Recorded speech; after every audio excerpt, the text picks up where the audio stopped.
your opponent chump blocking, which is kind of one of the biggest deterrents against a combat focused deck. Is like, oh, you're just going to swing your gigantic 14/14 into a squirrel. Dead squirrel, no value. That's yes, exactly. Oh man.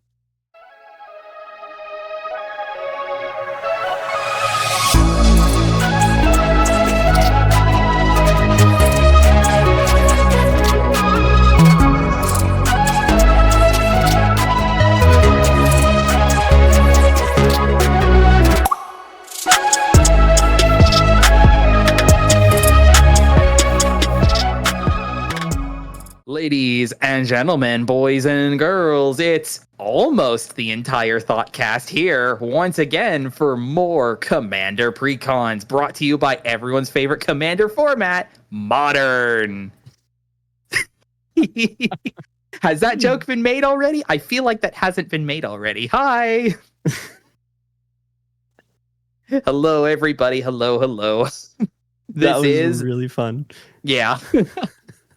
Because that certainly has not ever been made as a joke before. Oh, Commander Horizons! Wow. Yeah. Anyways, hello everybody. My name's Jon. I'm here with my buddy Jared. What up, guys? We've lost Joseph. We've lost Joseph again. He's stuck on a plane, I think. Is he stuck on a plane still? What's his status? I think their flight just got delayed by a day, so he is road tripping it back. I think their flight probably got redirected to some other part. It wasn't back to Nashville. They are, for some reason, driving back to Nashville. So wow, yeah, he's going. Yeah, that's adventure. That's showbiz. That's showbiz for you, baby. He runs those risks. But so that means that once again falls on me to make sure I tell all of you that we appreciate you. Thank you. We love you all being here so much. And if you enjoy yourself being here, either on our YouTube channel or listening to us on your favorite audio podcast site, be sure to give us likes and follows and subscribes and rating stars. I don't know how the podcast sites work. Sorry to all of you listening audio. If you could well, actually, I don't really super understand how Spotify ranks their stuff. But on Apple, if you just 5-star us, that'd be so sick. I know I've put 5-star rating on our Spotify one, so if you're listening there, thank you. If you're here on YouTube watching us, because I don't know why you'd want to watch me, but thank you. Give us all your likes and subscribes and all those things. Prank you? Prank? What did I say? It sounded like you said prank you instead prank of thank you. Modern Horizons pranked! Exactly. It's actually Commander Horizons. It's actually just Commander.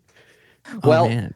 Speaking of, we've got a long list to get into, so we should probably just start plugging away at this. So if it has not been inferred from our joking aside, we are talking about the Modern Horizons 3 Commander Precons for some reason. I'm still a little baffled as to why this is even a thing that has even been created. Like, when has Modern ever felt like the ideal shoehorn in place for Commander? Man, to be honest, I think it's just they are targeting their number one market, which is Commander players. And they're just like, how can we make product for other formats, but also get people to buy it? And this is how. I think this is the way that they're trying to do it. I don't know how I feel about it. Some of these choices feel a little strange in these decks.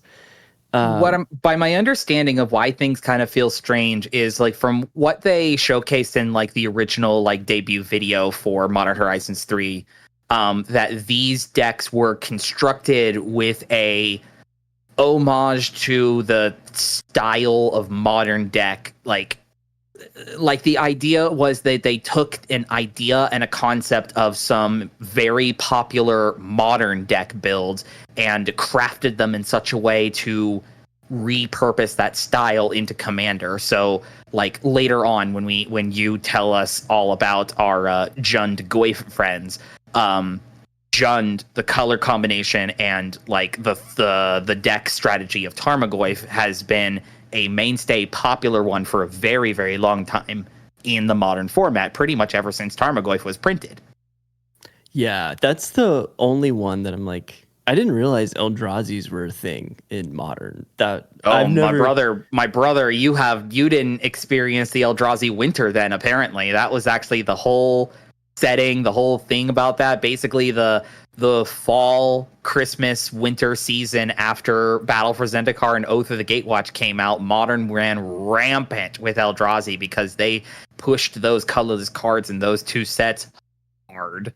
Oh, see, I've never played Modern ever, because when I was kind of getting back into Magic, I had friends that were playing Modern, but they were all playing like Tron, and I was not about to drop money on that. That was like too expensive. I'm like, I cannot justify expensive cardboard like this. It's a very I was just getting back into format. But yeah, I was like, if I'm not playing Tron, I'm not winning. So I just kind of like breezed past Modern and went straight to Commander, which I'm glad I did, because I think this is a more fun format anyway. And I'd like to throw that out there. It's like perfectly frank, to be perfectly clear. This is not any kind of like disrespect or hating on anyone who plays and actively enjoys and loves any of this kind of stuff for Commander. You all are fantastic. Great. If you love piloting the things that you do, awesome. Just us here at the Thoughtcast, we're not huge 60 card constructed format people. You know, we've got our mainstaying power in Commander and Limited and things of that nature. So we love and appreciate all of you who do the 60 card constructed, but we are going to be analyzing this as a Commander folk. So yep, and that makes sense because they are Commander Precons. Jon, do you want to kick it off with the first one? Yeah, let's get going here. So the first deck we will be talking about today is the Jeskai colored energy theme deck. Does this sound familiar to anybody else? Because I feel like we just had a Jeskai energy deck. The joke here is that we just had a Fallout Precon that was also Jeskai and also energy. So we'll be cycling back around to that idea a little later when we talk about upgrades. But we have a completely, it's not, I guess, even like completely different. It's the same colors and use the same external resource. But the sort of idea that this deck actually does is it leans even further into using energies, and specifically a lot of doing like token creatures as well, as compared to Madison Lee's from the Fallout deck. Gotcha. So your face general of this deck is going to be Satya, Aetherflux Genius. He is 1 and Jeskai colors for a 3/5 legendary human artificer. Menace and haste, and when he attacks, you create a tapped and attacking token. That is a copy of up to one other target non-token creature you control. You get 2 energy counters, and at the beginning of your next end step, you have to sacrifice the token that was created unless you pay an amount of energy equal to its mana value. So that reads, as an example, you swing with Satya, pick a non-token creature you have. Let's pick one randomly here in the deck. Let's say a Royal Cartographer is a blue whatever, dude. You make a tapped and attacking token copy, of that card, and then at your end step, you have an option to pay an amount of energy equal to that token's mana value, or you sacrifice the token. So in the case of the one that I just picked randomly, Royal Cartographer is only 2, but if you want to try to keep something higher up, like Aethertide Whale, or Solemn Simulacrum, or some of the other new cards, things like that, you'll have to have a bit of an energy reservoir built up already if you want to keep that creature. And sometimes you may not even choose to want to do that. Sometimes certain creatures want to like come in, do their thing, or do their attack and then die. So it's cool that you get the choice that if you want to keep the creature around, you can, if you have the energy reserve to spare. And if you want it to die, just off to the bin it goes and triggers anything you got of either that creature dying or something else on your board that cares about a creature, token, whatever.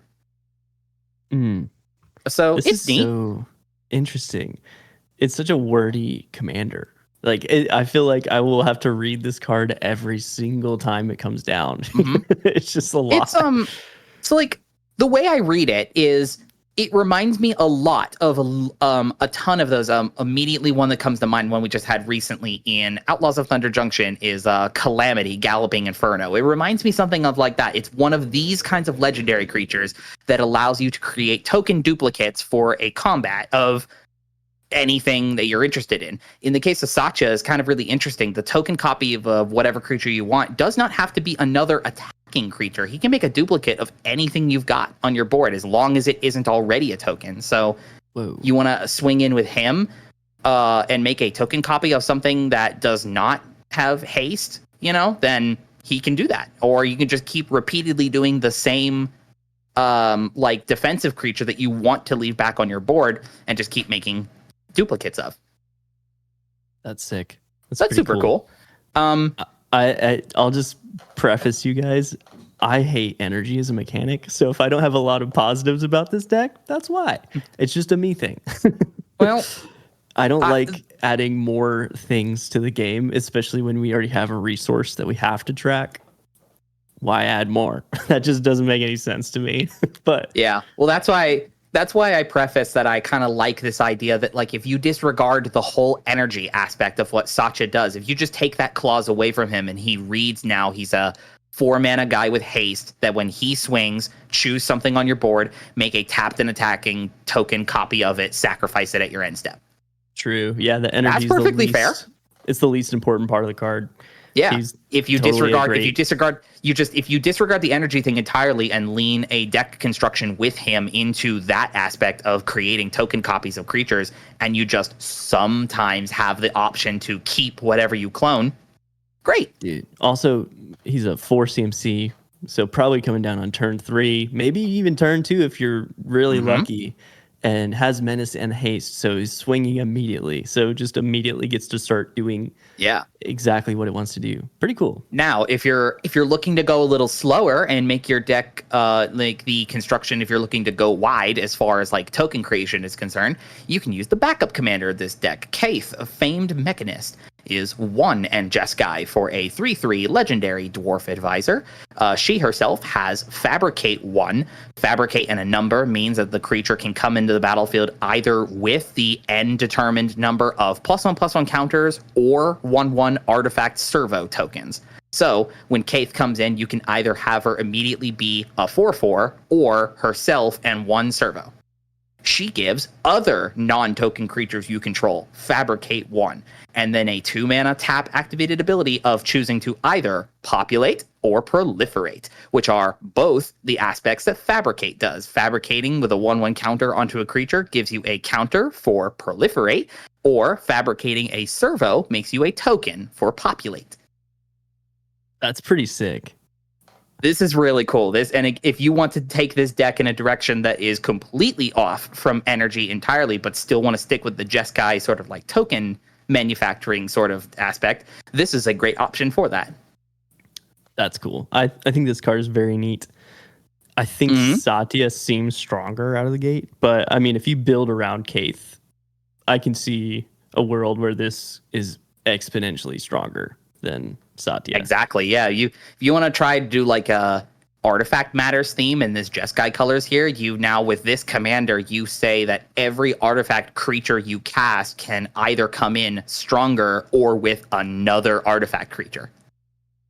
So, and then her own ability can then flux your abilities up and down depending on which one you want to choose. Do you want to populate and create more servos or whatever you have token copies of? Because the really cool thing with populate is populate does not care what the token is. If it is a token of some kind, you can choose that and you can create a token copy of the token. So if you've got Kaith and Satya down at the same time, you can have Kaith populate the tapped and attacking copy that Saita makes of whatever you already made, and now you get to permanently keep and have another copy of whatever non-token creature you duplicated with Satya.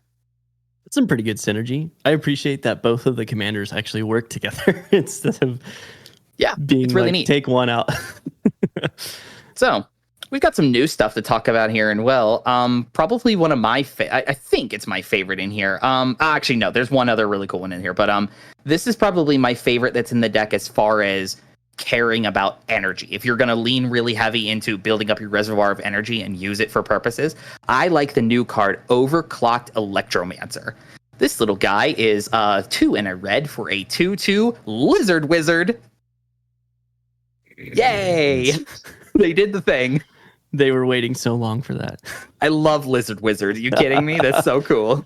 Already, you just give me a 3-mana Lizard Wizard, I'm great. That's so But he fun. Continues on. At the beginning of combat on your turn, you may pay 3 energy. If you do, you put a +1/+1 counter on Overclocked Electromancer. Cool. When he attacks, double its power until end of turn. Whack! He's going to hit very strong, but wait, it gets better. Whenever Overclocked Electromancer deals combat damage to a creature, if that creature was dealt excess damage this turn, you get X energy, where X is the excess damage. Whoa. So, here is a guy that absolutely wants to be holding all of your power and toughness boosting effects like counters or other effects on your board that boost. He himself can obviously, you can sink energy into him to put counters on himself. He'll hold equipment super well. Yeah, he could really start getting to a point to either like really start threatening a life total, or if they decide to start doing chump blocks into this here, then you are net positiving energy, likely, depending on how they blocked. That's really cool. This is a neat card. Mm-hmm. Good job, energy on that one. Mm-hmm. I like that one a lot. I'm like trying to see if there's any. But it's not my. Sorry, go ahead. I was trying to see if there's any ways to give it like unblockable or something, because that would be really sick.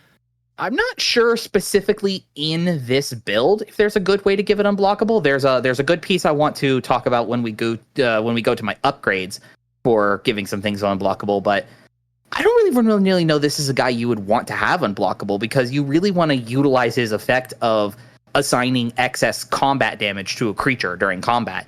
This kind of seems like the kind of thing that would be really silly to throw the kind of equipment or auras maybe in a different color. So you're like, hey, you have to come block this guy. You know what I mean? Those effects, fair. like lures like and whatever. Lure, yeah. Mm-hmm, yeah. Put those on him and then strap him full of those things, the like equipment that keep him alive and other like, hey, bring all your attackers this way. And now he's soaking up a bunch of chump block damage, and then your other dudes can get through.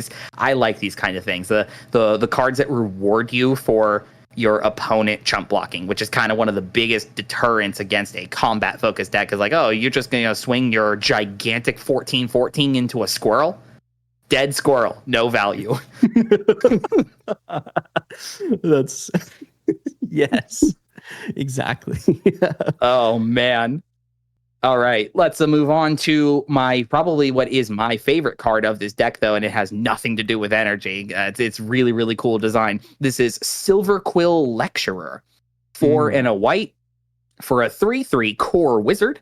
Creature spells you cast have Demonstrate. Demonstrate is a keyword, meaning that when you cast the spell, you may make a copy of that spell. If you do, you choose an opponent to also copy the spell.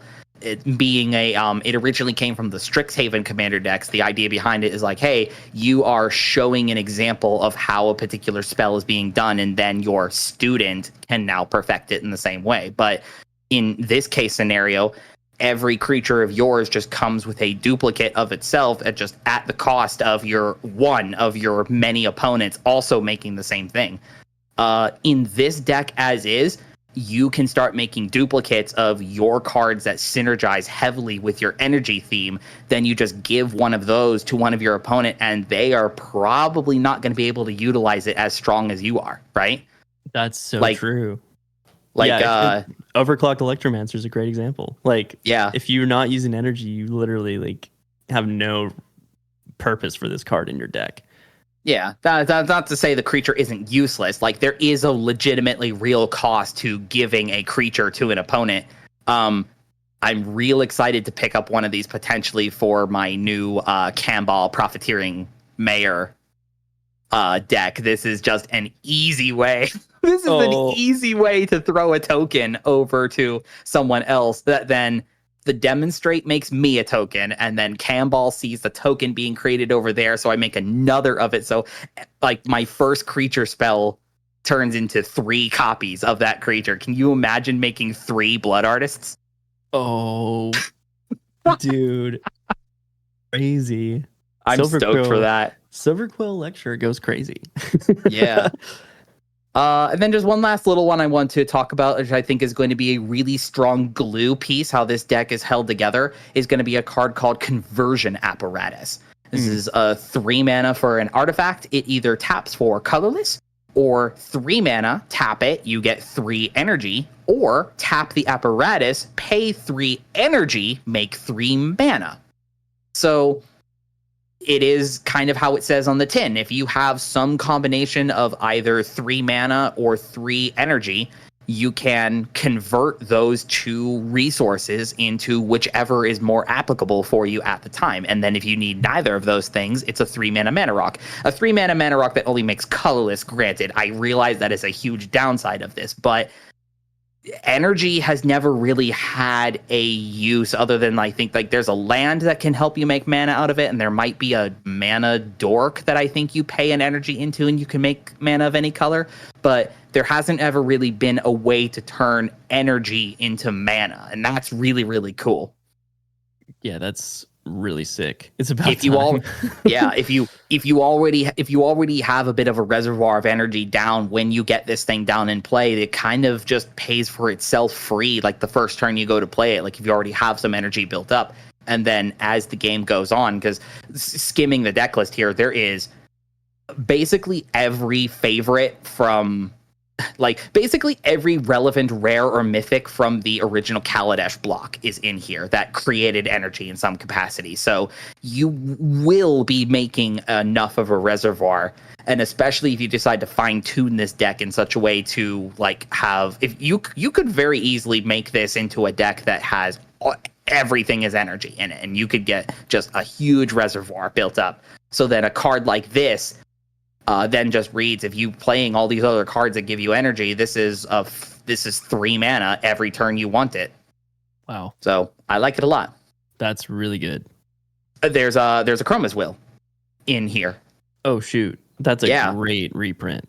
Yeah, a Chroma's Will is a fantastic card. 3 and a white, you choose one. If you control a commander as you cast the spell, you get to choose both instead, and it has a keyword soup of all the things. Flying, vigilance, double strike, lifelink, protection from every color, indestructible. So this is how any type of combat focused deck closes out a game. You get your commander down, like Satya, who wants to be going to combat and making you token copies of things. You slam this card down after combat, or after you declare your attacks, and just whoops, everything's double strike, everything is lifelink, you can't block any of it. GG. Yeah, you just die. You die to cards like a Chroma's Will. Yep. Swinging in with some really powerful creatures like Goldspan Dragon, just kind of a strange one in here. It's kind of the only thing that really cares about treasures, but it is a fantastic treasure creator, and it gives you lets your treasures be extra mana. It does play nice with the other really good treasure generator that's in this deck, Professional Facebreaker, who has sneakily become a very good Commander All-Star. I didn't realize how popularly played Professional Facebreaker was. Honestly, it's a good reprint too. It's almost $6 now, so that's one of the best sweepers you can play. Farewell is also in here.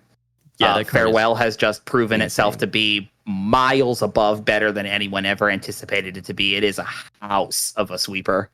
Almost like when you exile everything. It's pretty crazy. It's pretty whack. Yeah. I mentioned as well that basically every relevant rare and mythic from Kaladesh and Aether Revolt is in here. Your notable standout ones is Aetherworks Marvel and Gonti's Aether Heart. These are 2 of the strongest energy generators that you can be playing. These are going to be the kind of cards that create you the most energy the fastest, doing their assorted things. Aetherworks gives you energy when a permanent is put into your graveyard, and Gonti's Aether Heart just gives you 2 energy anytime an artifact enters under your control. and then each do other assorted fun energy stuff. But these are incredible. Yeah, just an extra turn. Sure, why not? Both of those are pretty strong, all things considered. But all these aside, definitely means that you can get some good upgrades into a deck like this if you want to go in that direction. One of those upgrade cards, and then several of them actually, for some really good upgrades would be to look into the main Modern Horizons 3 set itself. Because energy is a supported archetype that is in that boosters environment. And some of those cards are reprinted and part of this Precon as is, but not all of them. Some of the good ones you can get from that set is a one called Wheel of Potential. It's your energy wheel, pretty much. Tuna red sorcery, you get 3 energy, then you can pay X energy. Each player may exile their hand and draw X cards. If X is 7 or more, you may play cards you own exiled this way until the end of your next turn. Whoa. Super cool. Yeah, it's one of those kind of wheels that everyone gets the choice if they want to wheel. And then if your energy pay into it was a certain amount, the stuff that you exiled away, exile is very strong. That's a huge determining factor if this card is any good to you or not. Like, one of the strongest things that makes wheels good is that the cards that were in your hand are now in your graveyard. So you have to be careful with this one. But if you can get that energy cost up high enough, then yeah, you get to have a chance at those cards again all the way up to your next turn. So yeah, great. Potentially better than a Wheel of Fortune. Could be worse though, a lot of the time, just depending on the situation. Yeah, it depends if you're leaning heavier into the creating tons of energy deck, which you can certainly do with another upgrade from the main set, Guide of Souls. A single white mana for a 1/2 human cleric. Whenever another creature enters the battlefield under your control, you gain a life and get an energy counter. Any other creature enters the battlefield, non-token or token. It's a soul sister. It's a soul sister, brother, however you want to identify it, that gives you life and an energy anytime something comes in under your control. And then can also, whenever you attack, you can pay 3 energy. And if you do, you put 2 +1/+1 counters on 2 +1/+1 counters and a flying counter on a target attacking creature, and it becomes an angel in addition to its other types. Like, why does it do that? That's crazy. This card is so sick. Are you kidding me? Wow. That is so good. This card is just good even if you aren't playing energy, because like, if you're just going to be playing a bunch of attacking creatures, you're just going to build up a natural reservoir with this guy anyway. It's like, whoop, this thing is suddenly bigger and it flies and it's an angel now. Sure. Exactly. You just why not? Accident. Why not? If you want to play into the energy theme even more, one more good upgrade from Modern Horizons 3 itself can actually be the card called Aether Revolt. I love cards like these, the ones that are named after a booster set. There's several really good ones like this, and this one is no exception. This one's really, really cool. 2 and double red for an enchantment with the keyword Revolt, because why not? Oop, I hit my mic. Sorry about that. As long as a permanent you control has left the battlefield this turn, if a source you control would deal non-combat damage to an opponent or permanent an opponent controls, it deals that much damage +2 instead. And whenever you get 1 or more energy, Aether Revolt deals that much damage to any target. So this is a payoff card for all the energy generation you're doing. With you talk about with that Guide of Souls that we were just talking about a minute ago, now every creature that comes into play is an energy, a life, and 1 damage anywhere you want. Sick. Anytime. It's so cool. I like this card a lot. Yeah. And then it's also just, I don't have any one thing in specific, but it is notable talking about when you want to consider upgrades for this deck. We made the jokes about it already.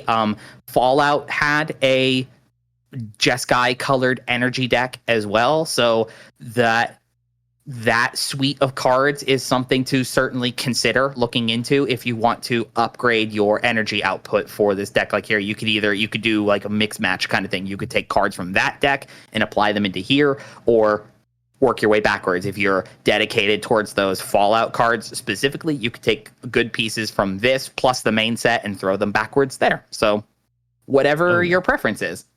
Yeah, you got lucky that, or anyone who's wanting this deck is lucky that they just printed a deck that you can pull a lot of pieces from.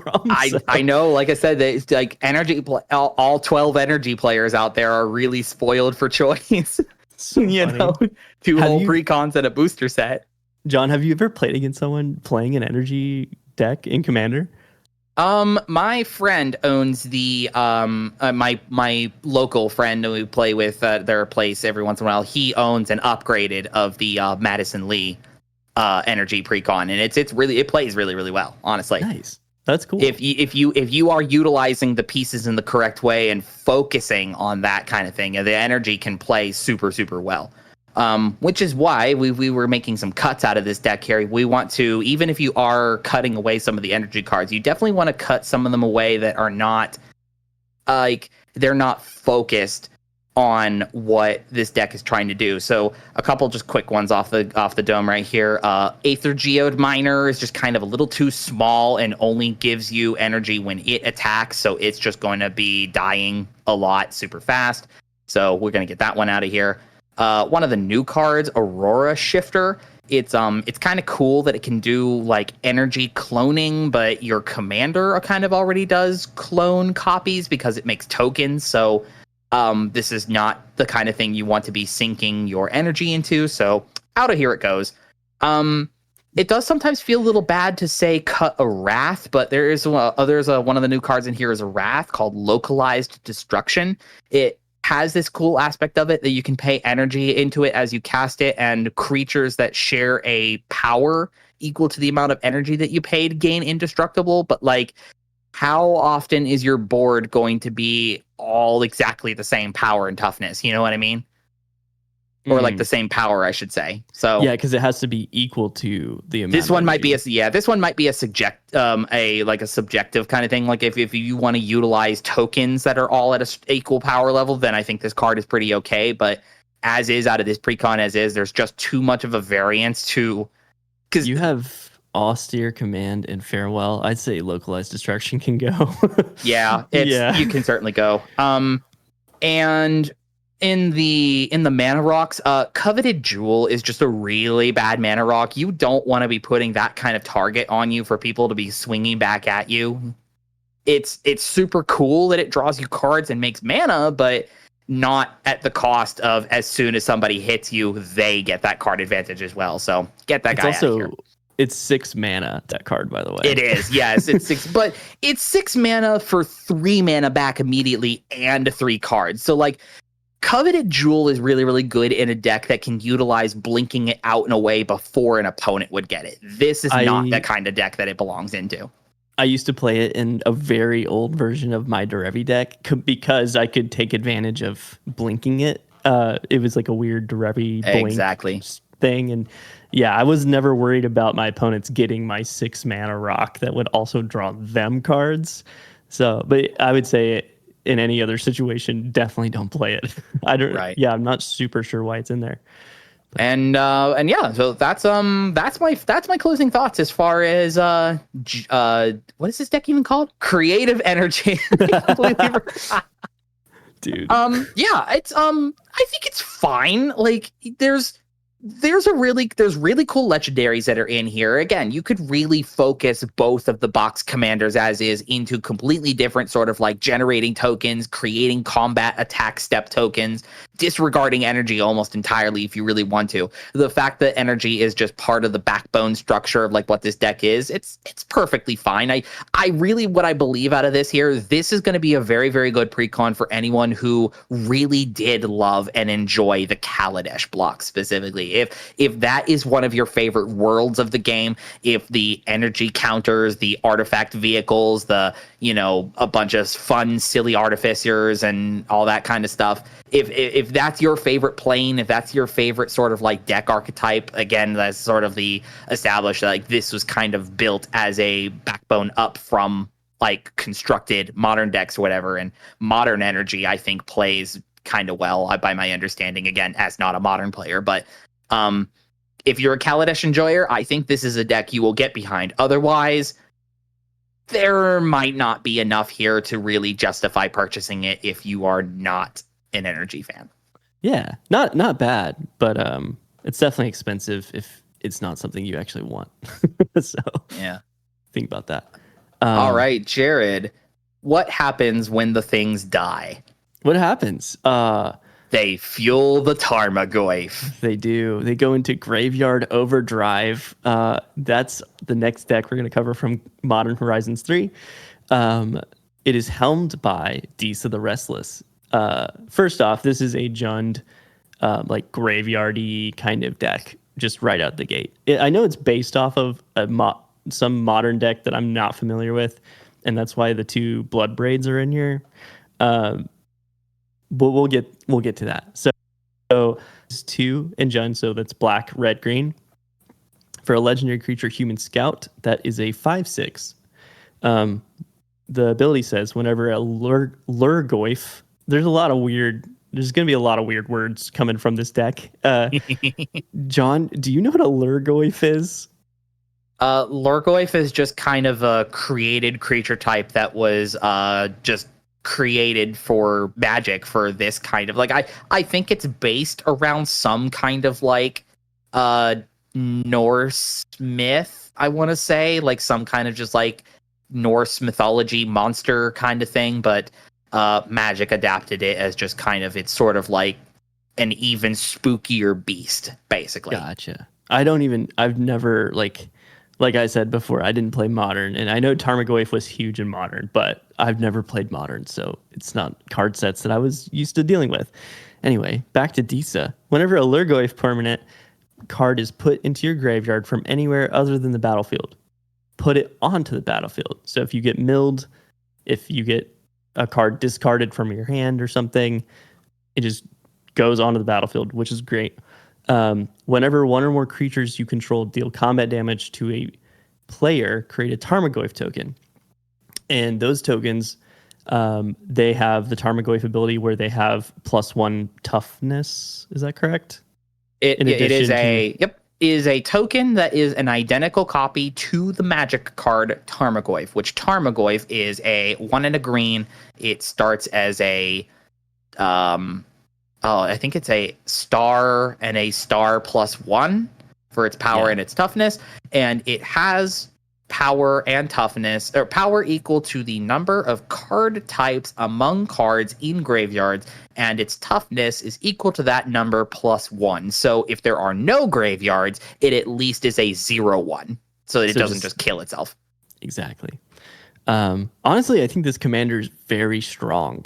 It says whenever 1 or more creatures you control deal combat damage to a player, create a Tarmogoyf token. So you could potentially be making a Tarmogoyf token every single turn, and that's just on top of you getting to deal damage. Like if you're dealing damage, you're getting the token, so it's a win more situation, and that's great to have on your commander. Potentially more if your creature has double strike. Yeah, that would be so sick, because then you would get that trigger 2 times. Let's see here. Some of my favorite cards from this deck. One of them is called Exterminator Magmark. It is a 2 black-red for an artifact creature, Phyrexian Construct. That's a 5/3. It says whenever you cast an instant or sorcery spell that targets only a single non-land permanent an opponent controls, if another opponent controls 1 or more non-land permanents that spell could target, choose one of those permanents, copy the spell. The copy targets the chosen permanent. So basically, if you have a removal spell that's just a single target, like a Swords to Plowshares, but you're only able to use it on one person normally, you could just target someone else, one of your other opponent's creatures, with that same Sword to Plowshares for the same 1 mana, which is crazy. And you get the effects of both, which is pretty insane. And then lastly, on this card, it has 1 and a black, Regenerate Exterminator Magmark. This card is really sick. It turns all your removal into a 2-for-1, which is really awesome. Just a great card.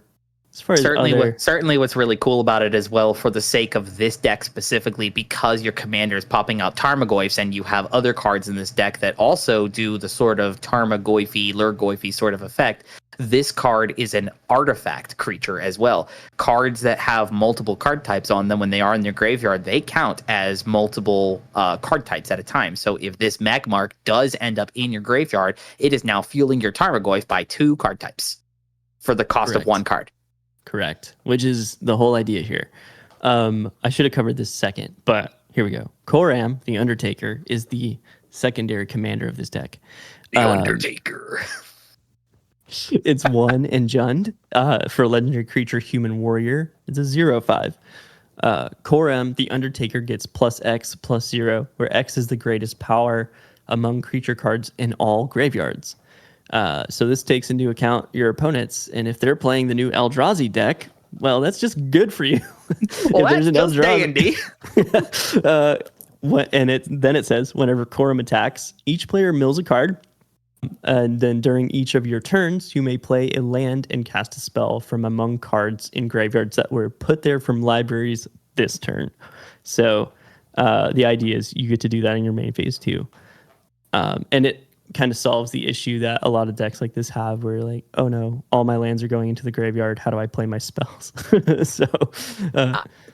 That's really cool. I'm double checking that ability here. During each of your turns, you may play a land, cast spells from among cards in graveyards. You can cast from your opponent's graveyard. Whoa. You can get their lands and you can cast their spells.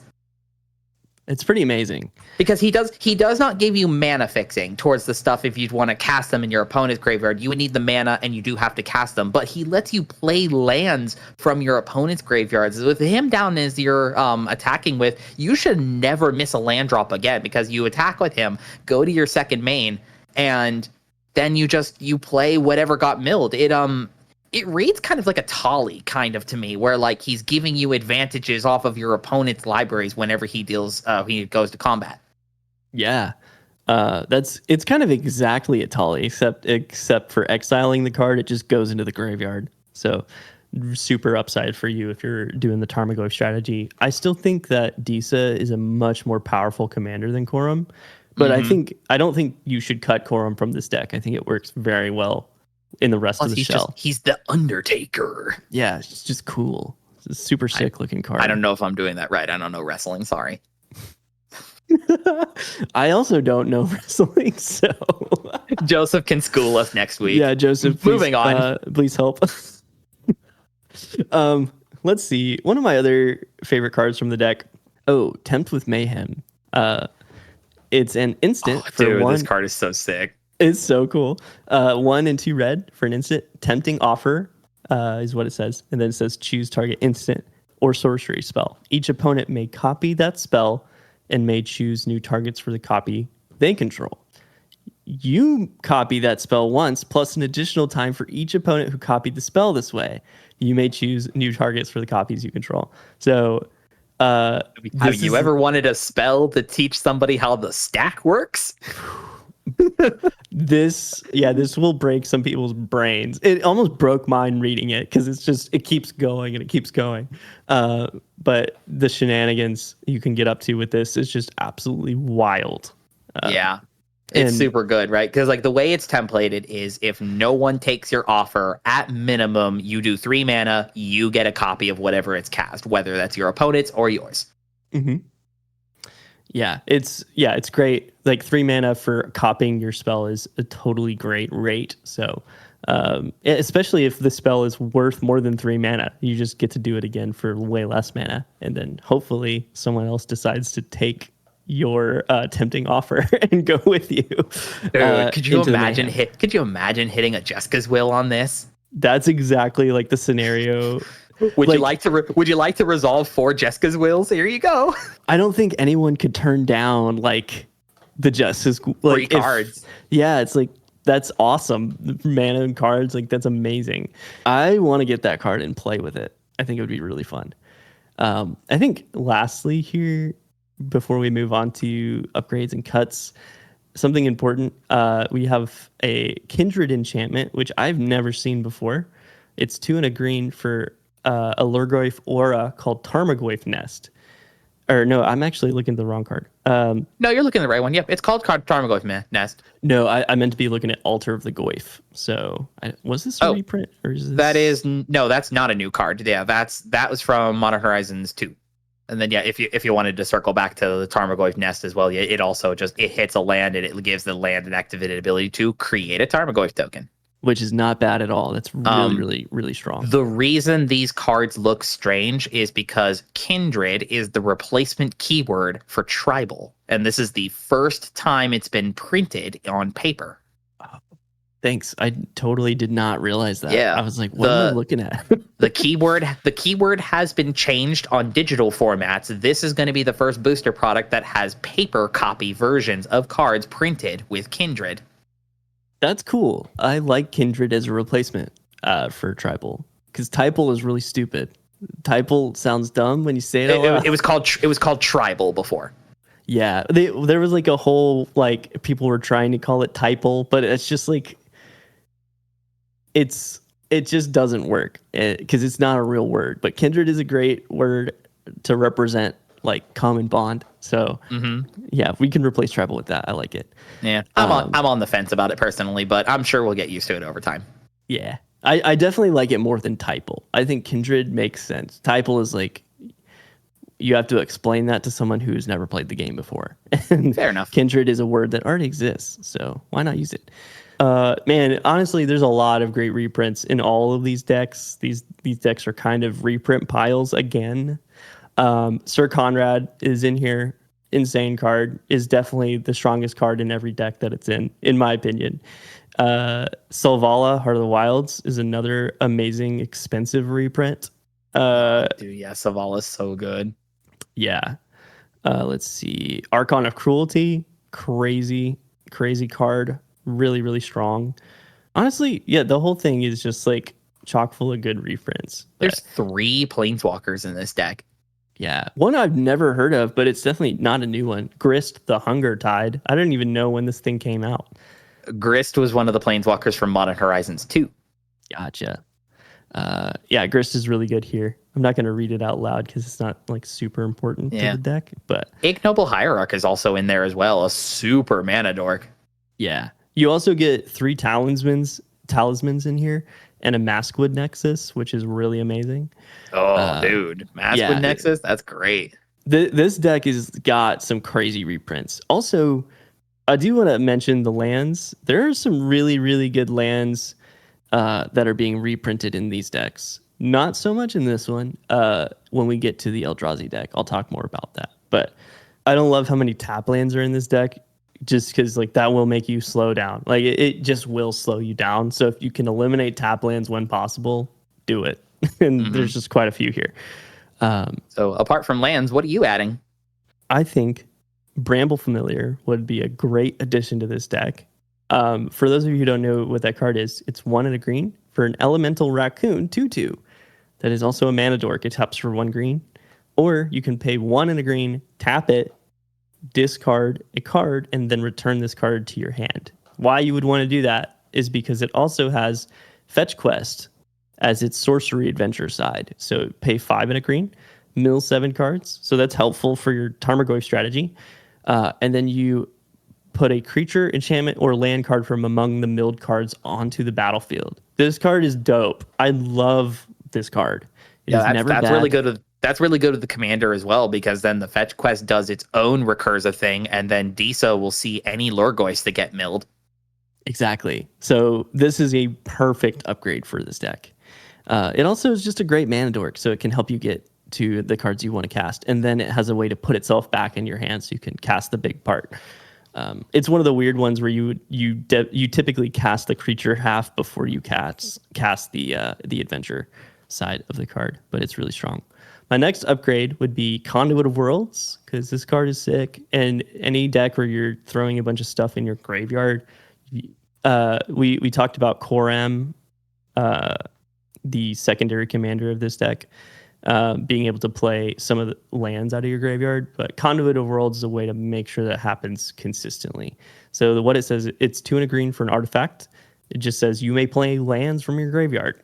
And then it says, tap, choose target non-land permanent card in your graveyard. If you haven't cast a spell this turn, you may cast that card. If you do, you can't cast additional spells this turn. Activate only as a sorcery. So I love this. I use this effect a lot in my mono green landfall deck on Arena. Just because it's great. There, anytime that you're hellbent, have no cards in hand, you can just do this and get something great out of your graveyard. Plus, people often don't realize how strong this is, and then they're like, "How are you just replaying all the things I'm getting rid of?" And it's Conduit Worlds, and it's great. Yeah, I 100% agree. A card like that is super cool. I don't know if I 100% agree with you with that being in this deck, because you are looking to fuel your Tarmogoyfs with as many card types as possible. So you don't want to be removing your lands from your graveyard all the time. I could still see an argument for having it in here, because like maybe if you have too many lands in your graveyard, then sure, absolutely go for it. But I don't know if I would put more than just the one of this in a deck like this. You know what I mean? Fair enough. I think just with like you have a Terramorphic Expanse in here, and that's enough to make Conduit of Worlds amazing. Like just a single like sack to fetch for a different land. Basically, Terramorphic Expanse goes into your graveyard, and then you can just always recast it. So you're never missing land drops for the rest of the game. And you will have lands in your bin regardless of that. So I think it's all right. And it just makes sure that you just aren't missing anything. And if something does wind up in your graveyard that you do not want to be there, you can get it back. So okay. No, helpful. You know what? That's fair. That's very fair and valid points. I like that. But also my point, like I said, still stands, is if you're trying to do the sort of set up your delirium, set up card types kind of thing, don't fill this deck with any more than like, say, maybe one of this kind of effect. Yeah, like definitely don't run like a Crucible of Worlds or a Raminamp Excavator. I don't think those are worth it here. Yeah. There is no actual Tarmogoyf in this deck. So right. You got multiple different ways to create the actual token of Tarmogoyf, but Tarmogoyf himself is not actually in this deck, which is really silly. Yeah, especially because your commander itself synergizes with Goyfs. Like everything in this deck is meant to synergize with Goyfs. So the fact they didn't put Tarmogoyf in here makes no sense, but you can fix that by doing it yourself. So you can, and if you don't like the fall, you read the one you did is the Fallout one, right? Correct. Yeah. You can purchase a Old Border Time Spiral Remastered Tarmogoyf for $9. True. Expensive upgrade, but I would say if you're playing the Tarmogoyf deck. Brother, you don't know the cost history of Tarmogoyf, apparently. Tarmogoyf. Oh, no, I know it used to be. Yeah. It used to be insane. Back when Tarmogoyf was like a very popular deck in Modern, it was very expensive. Yeah, I think Tarmogoyf at its peak was like 200 at one point, I believe. I recently watched a really, really good Ristic Studies video covering the history of Tarmogoyf. It's a very good watch if you're interested in learning the history behind a deck like this here. But at one point in its premier play pattern, Tarmogoyfs were pushing upwards of $200 a copy, give or take. That's wild. And you had to run foils were triple that. That's crazy. That's so nuts.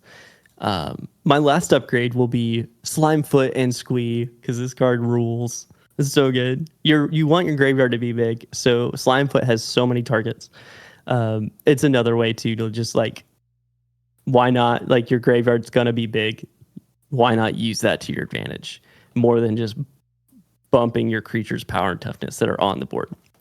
Slimefoot and Squee is black, red, green for a legendary creature, Fungus Goblin, 3/3. And it says, whenever Slimefoot and Squee enters the battlefield or attacks, create a 1/1 green Saproling creature token. That's only important for the other part of Slimefoot's ability. So you pay 1 and then Jund, so black, red, green. Sacrifice a Saproling, return Slimefoot and Squee, and up to one other target creature card from your graveyard to the battlefield.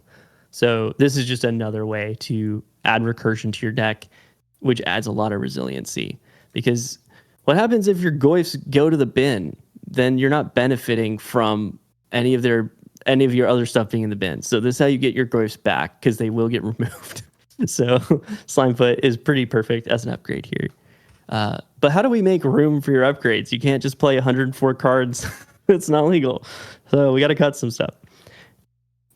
John, correct me if I'm wrong, but I don't see the purpose for Bloodbraid Challenger or Bloodbraid Elf being in this deck. I know that in the OG modern version of this deck, the Cascade element on Bloodbraid Elf, Bloodbraid Challenger didn't exist, but Bloodbraid Elf, I know there was a reason that it was being run in that deck. Can you talk me through that? The backbones of very traditional Jund modern decks were like several of these Cascade creatures, Bloodbraid Elf itself actually being banned in modern for quite a while before she was finally released from her cage due to the threat of Oko, of all things, if you believe it. Yeah. Yeah, these Cascade cards were kind of the big finishers alongside Tarmogoyf at the time, because they would cascade into like spells that would then fuel into your graveyard to then fuel the Tarmogoyf.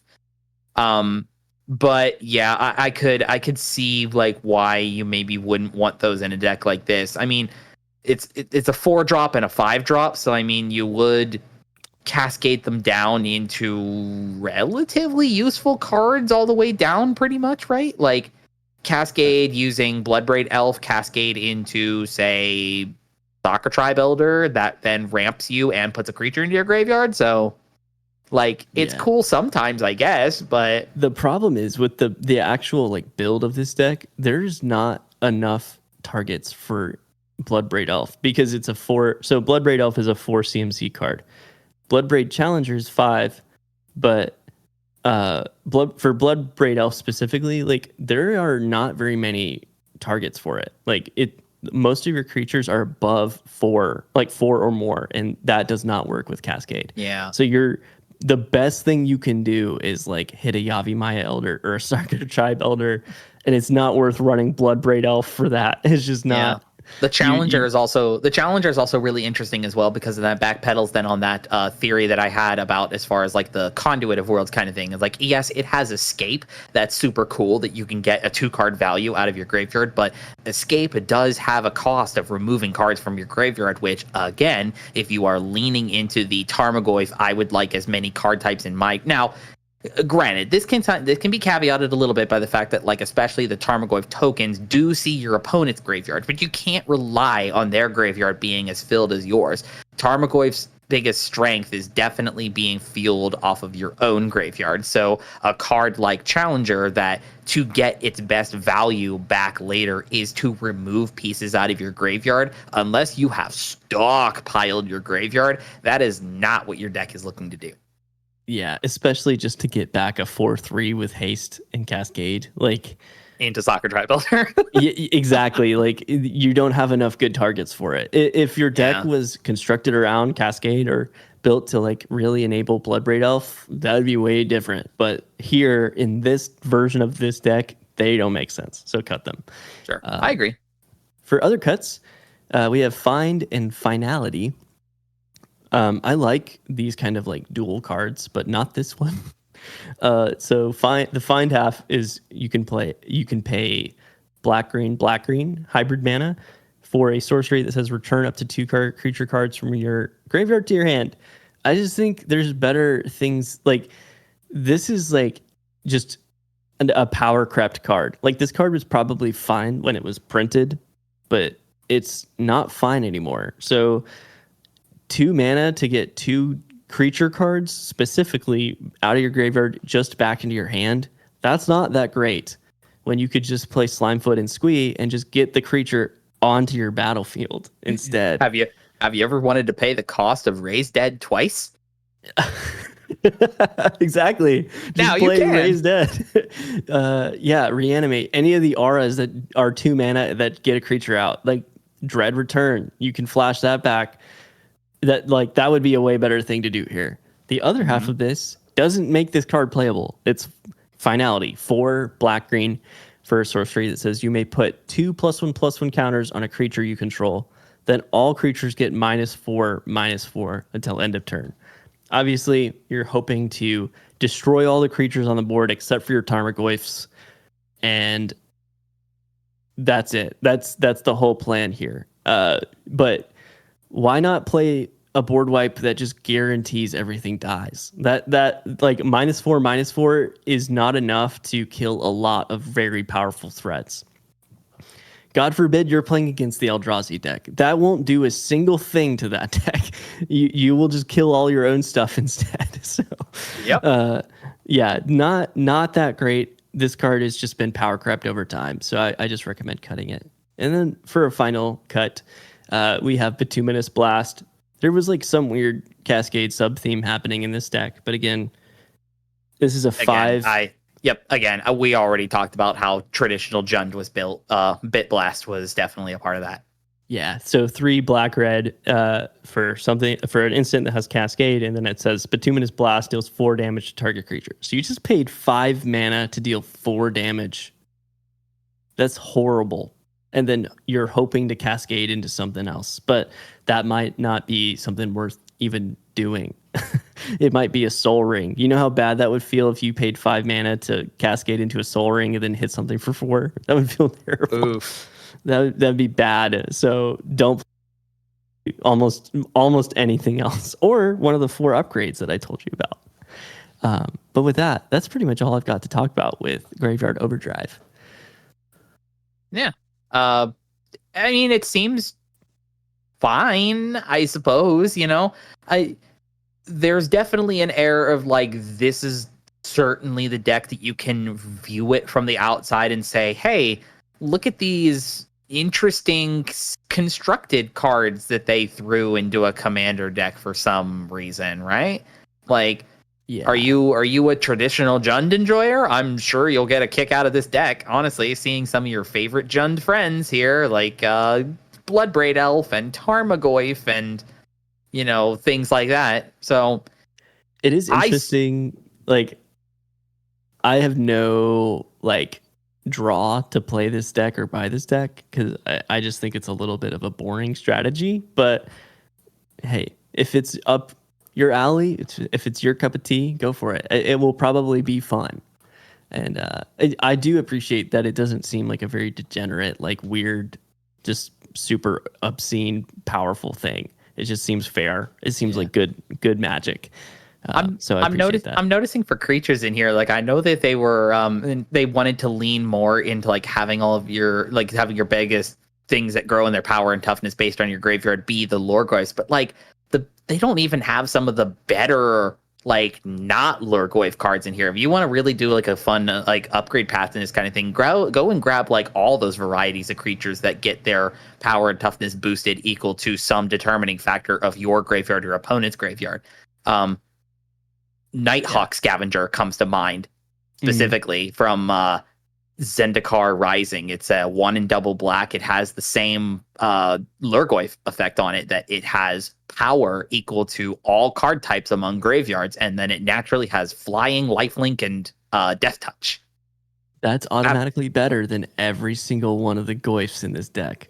That's a super good card. Better Batman is great. That's sick. That's so... Yeah, play that.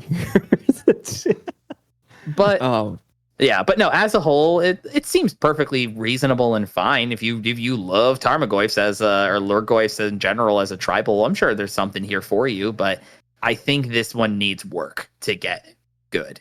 It seems like a pile. I'll say it like that. Seems like a pile. Mm-hmm. On to the next pile. On to the next pile is certainly a way to describe it, yeah. And that is a good segue into the next pile of cards that we'll be talking about.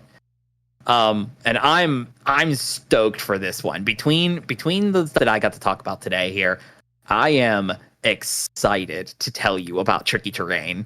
I knew you would be.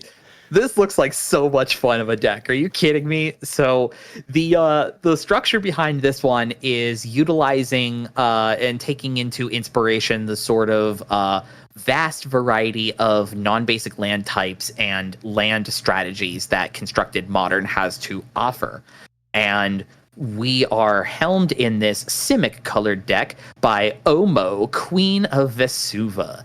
She is 2 and a hybrid Simic mana, so you could cast this either for green or blue. 3 mana then total for a 1/5 legendary creature, Shapeshifter Noble. When she enters the battlefield or attacks, you put an everything counter on each of up to 1 target land and up to 1 target creature. And she has the 2 texts on her that says, lands with everything counters on them you control are every land type in addition to their other types. And each non-land creature with an everything counter on it is every creature type. So she's out here making changelings and making your lands every land type. Now, that might read a little confusing to somebody who might not understand what that means. And this is kind of a weirdly tricky one to go through because I believe in my research, this is the first card ever that can allow a land to become, well, as described with the counter, it can become everything. We have land modifying effects that allow them to change into every basic land type. You read that on a card like Dryad of the Elysian Grove, who says your lands are every basic land type in addition to other types. And then you've got, like, say, new cards in this deck, like, what's it called? Planar Nexus, who naturally is every non-basic land type. So Omo and her everything counters turns the targeted land into everything, which means that it gains the Plains, Island, Swamp, Forest, Mountain tap abilities, plus all of the non-basic types that are in the game, which are as follows: caves, deserts, gates, layers, locusts, spheres, and mine, tower, and power plant to go with Urzas.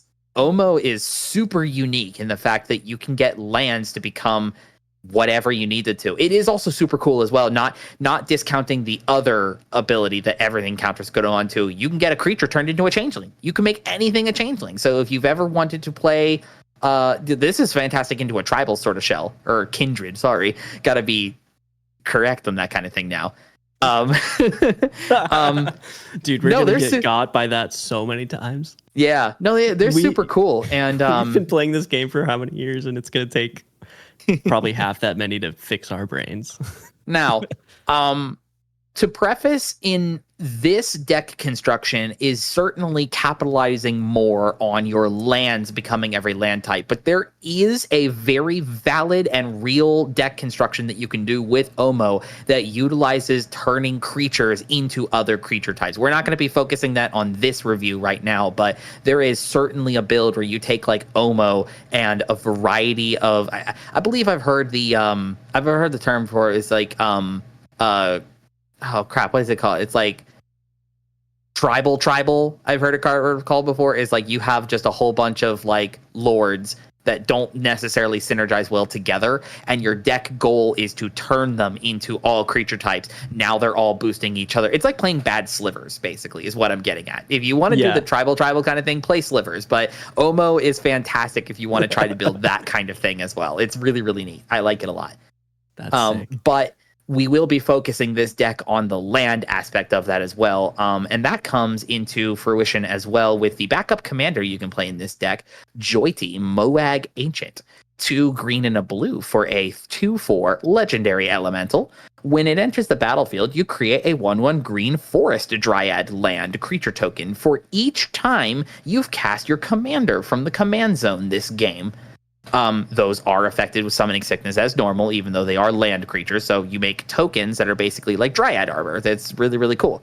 And then at the beginning of each combat, land creatures you control get +X until end of turn, where X is Joita's power. Each combat, anytime, your Dryad tokens, your Dryad arbor tokens get boosted equal to his power. Dude, I love the art on this card. It looks so good. Yeah, just a big lumbering. It's certainly Zendikar. Moag is a place on Zendikar, if I'm not mistaken.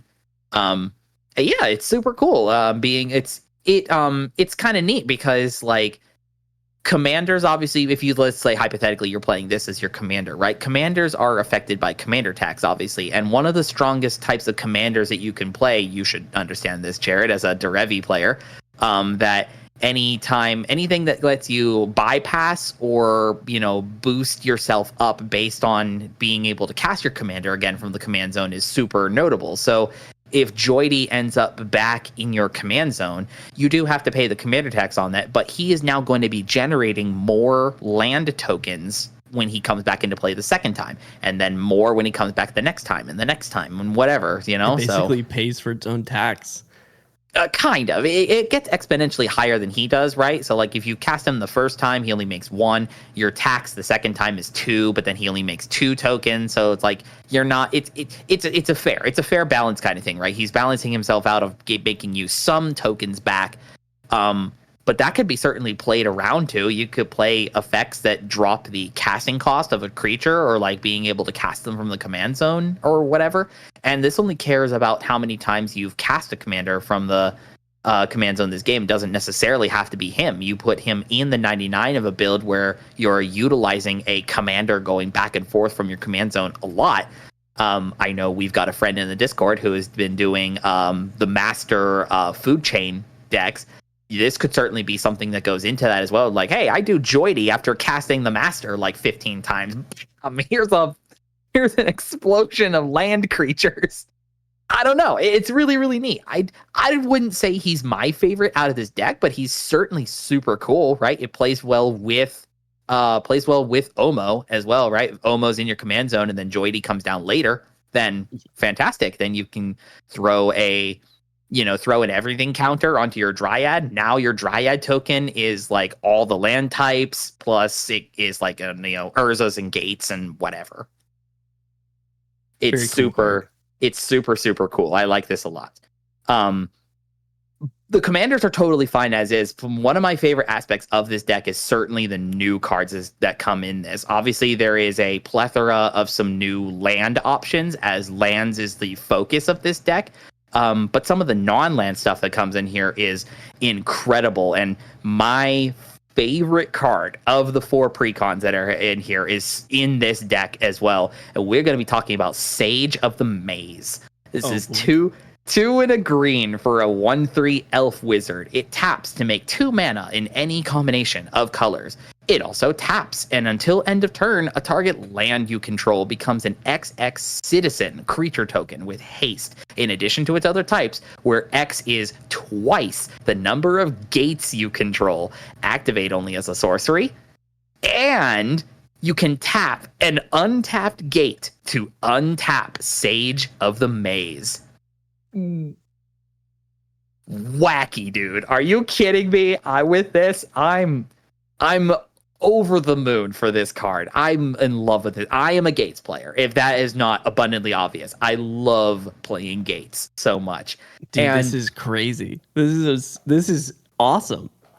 The way I read this card is, if you disregard the animate land ability that it has, this reads that if you tap this for 2 mana, you tap an untapped gate you have, this untaps, you now can make more mana off of it. This reads your gates produce double mana. Essentially, right? Because you have to put a gate into Sage to untap it, and then she then taps again to generate 2 mana. This is a gates doubler. With your commander out, all your lands are gates, right? It should be. You're right. With Omo in here as is, yeah, any land that has an everything counter on it is a gate. And gates are not the most prominent land in here. There's a weird caveat when it comes to land. Planar Nexus is everything, so it's kind of its own standalone thing as is. There's 3 others naturally in this deck as well. So naturally 4, and then Omo can make them all as well. So you realistically should always have 2 or 3 when playing this deck at any one given point, between what your commander does and the ones that are naturally in the deck plus Planar Nexus. Gotcha. It's great. I love this. And then you take this out of this deck as is and throw it into a deck that is naturally backboned off of gates. Like, get out of town with that. I'm flabbergasted that it does that. It's not restricted to once a turn either. Like, that is mwah. Favorite card, 10 out of 10. We love Mage of the Says. That's sick. Moving on to, speaking of gates. Well, actually, I should maybe let's do another non-land card before I talk about a land real quick. let's just talk about a clean, simple one. I'd like to bring up just a clean little guy. Copy land. This nice and simple is a 2 and a blue enchantment. You may have copy land. Enter the battlefield as a copy of any land on the battlefield, except it's an enchantment in addition to its other types. I didn't know this card existed. Yeah, well, it's a new one. It's a new card. It's a new card for this deck. Blue rampant growth. That's wild. Question mark. Right. I mean, I know it's not the cost of rampant growth. It's the cost of cultivate, but you only get a mana out of it. But blue can just copy a land at the cost of an enchantment. Hey, let's go. That's actual blue ramp. That's how many people tend to lean to try to start their game on turn 1 with command tower. You get this by turn 3 at minimum, maybe turn 2 if you're fast on your mana, if you're doing like a rock or something like that. You clone somebody's command tower, great. You're set up for the rest of the game now.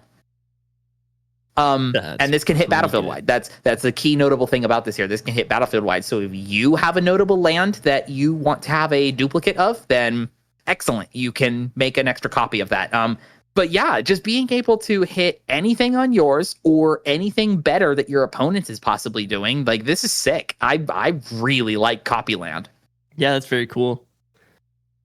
Because one of the biggest hindrances that makes Commander is that you have one copy of every card, especially non-basic lands, in your 99. So that's what makes tutors and copying abilities extremely strong when it comes to this format, is they act as secondary copies of whatever you need them to be at the time, and especially clones that can hit across the battlefield. Yeah, you gotta have it. It's almost like playing extra copies of cards in your deck without having to have the deck construction in there for that extra card. Exactly. You're almost like it's like pseudo thinning your deck out. It's like basically 99 and a half cards. Not even necessarily thinning, just like playing extra cards past your 99 limit, right? Like clones and tutors basically allow you to do that kind of thing, and stuff like copy land is a very good example of that. Fair. Totally fair. The last new card I'll talk about then is one of the newer lands, because again, there is a huge variety of new lands, like about one in every of the prominent non-basic land type. Like there's a new cave, there's obviously Planar Nexus, which is whack. There's a new desert, there's a new locust, which we haven't had locusts in a very long time. Which is just a huge laughing point, because again, these are stylized after your favorite modern decks. Yeah, stick it to those 8-post players, knowing that their deck is never going to get unbanned ever.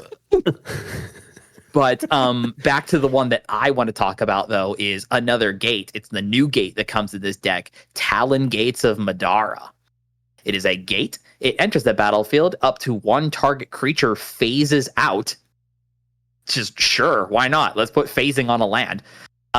Taps to add a colorless. One tap makes one of any color, so it's Unknown Shores, I think, is the land that does this kind of thing. It either makes colorless or filters you for a colorless, and then it just has this random tacked onto it as well, that 4 mana from your hand, put it onto the battlefield. An activated ability from your land, hand, land, activated ability, kind of like it reads kind of like channel, kind of, right? Like you pay the activated cost from your hand and like discard it or whatever. But in the case of Talon Gates, just 4 mana. It's pretty awesome.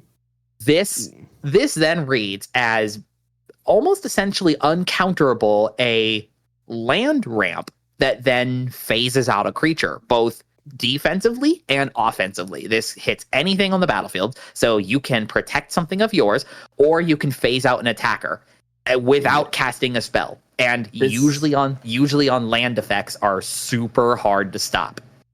This might be like a new. Oh my god! I'm just seeing the price on this card already. It's don't tell me. I need to get this. It's like almost $18, but it looks like it's fine. This could be a new Commander staple. Like it's uncounterable protection for a creature. Plus, it ramps you. That's insane. This is a cool segue into our reprints here as well, because we were chatting when this card was first previewed on our Discord, and so lots of people either online, and we talked about this in our Discord as well, as like, oh man, can you imagine how stupid of the trigger would be of have this be your land that comes into play off of Uro, Titan of Nature's Wrath? We were making that guess before we saw the deck list, and surprise, he's here. Yeah.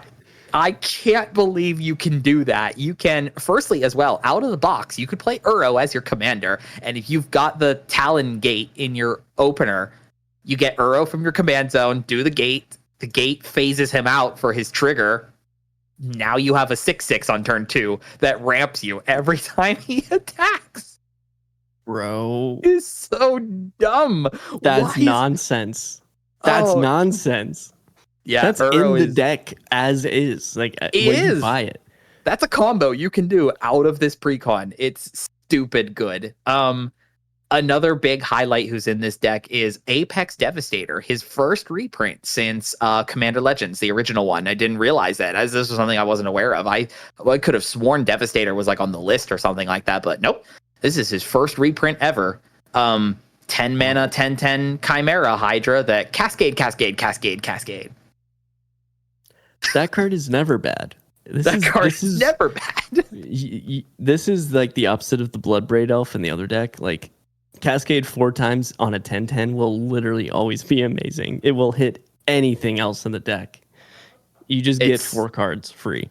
It's your big monster dude to get to when you are doing all of this extra land ramping that the deck is able to do, because obviously this is a Simic deck, so we are going to be accelerating our mana super hard.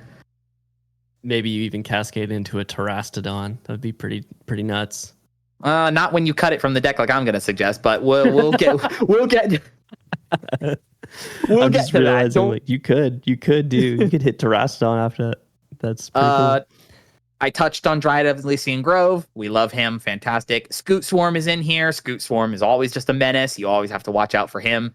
I feel like we love seeing that, but that's just me. Mana Reflection in the enchantments is super to see here. Mana Reflection, 6 mana enchantment. When you tap a permanent for mana, it produces twice as much of that mana instead. Gotcha. Sure. Again, ramp out into this, and now all your lands produce 2. Awesome. Or double. Actually, not even 2. Sometimes double. Like, that's notable because there are a few lands in here that can produce more than 2 mana. Like, where's the post?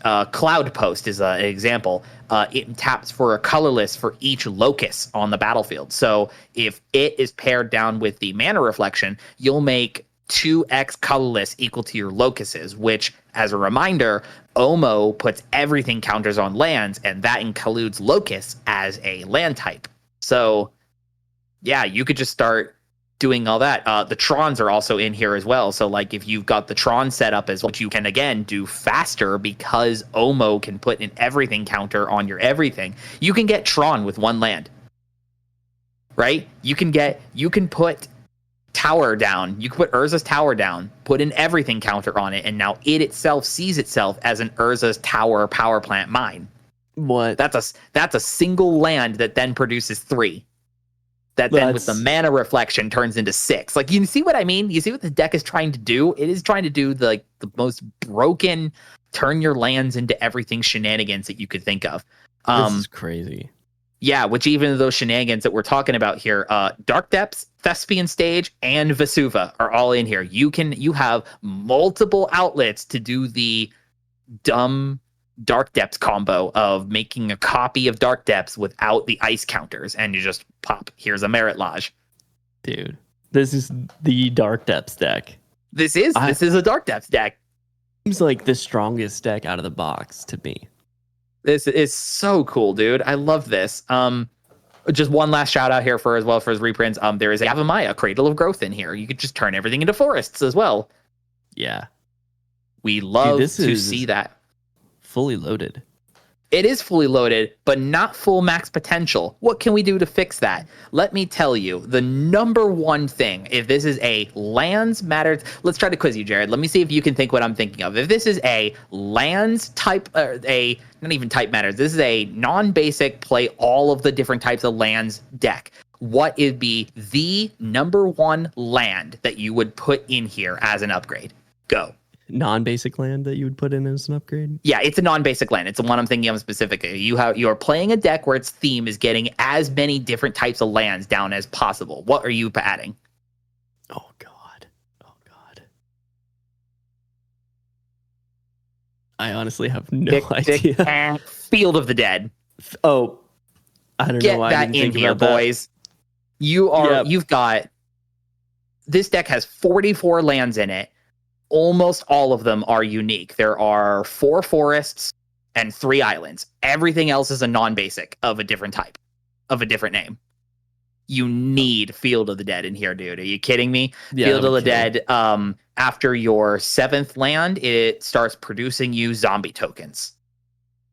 It's super, super good. Yeah, that would be insane. That would be a perfect upgrade. Oh yeah, here's a real good one that I saw in here to add in here. This is a elf druid called Root Path Purifier. This would be a sweet upgrade to add in here. It is 3 and a green for a 3/4 elf druid. Lands you control and land cards in your library are basic. That sounds weird. It sounds weird. Means you can get anything off of like a cultivate or rampant growth, right? Bingo, you got it. That's insane. Your cultivate can now tutor Dark Depths and Vesuva. Your rampant growth can grab Planar Nexus. You know, your Soccer Tribe Elder could go and get Command Tower. Oh my god. That's insane. It also, as a sidebar, turns off the non-basic part of your lands as well. This now keeps them safe from non-basic land hate. Whoa. So right? Blood Moon doesn't even affect you.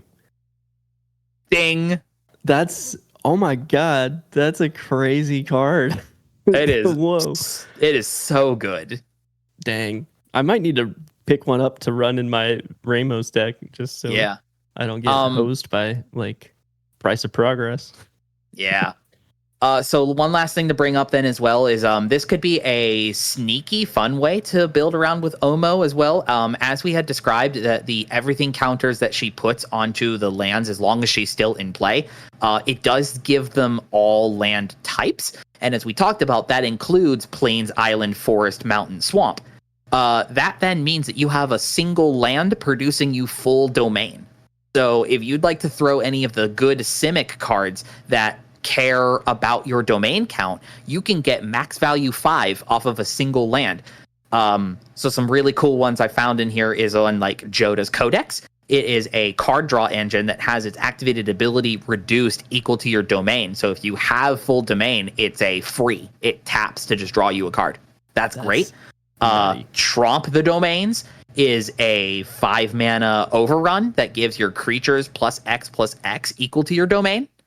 So you could just have a +5 in Simic. Very cool for all those Scoot Swarms that you're making. It also gives trample. That's notable. Allied Strategies is a blue sorcery that draws you cards equal to your domain. And Collective Restraint acts as a scaling propaganda equal to your domain. Wow. They will never expect you to have the full 5 domain in a Simic deck. And you can have a propaganda that then forces everybody to pay 5 per creature to attack you in your Simic deck. No, dude. No. No one's paying 5. No one's paying that. You're not Absolutely getting not. So consider some domain pieces if you are interested in upgrading this as well, because you can just sneakily grab your full domain right out the gate if you are with Omo as is. Wow.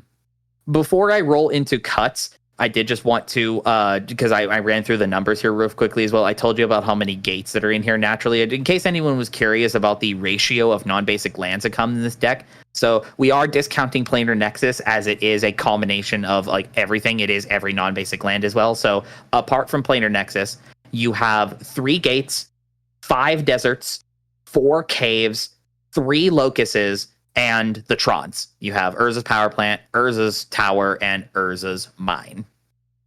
So that is your non-basics that are included in here as well. An upgrade path you could potentially work towards is something like this, is cutting some of those back in favor of adding more of your preferred choice. There are a lot of synergy cards that are in here that care about lands of some particular types. But there's like, it's trying to be multiple land type matters all meshed together at once.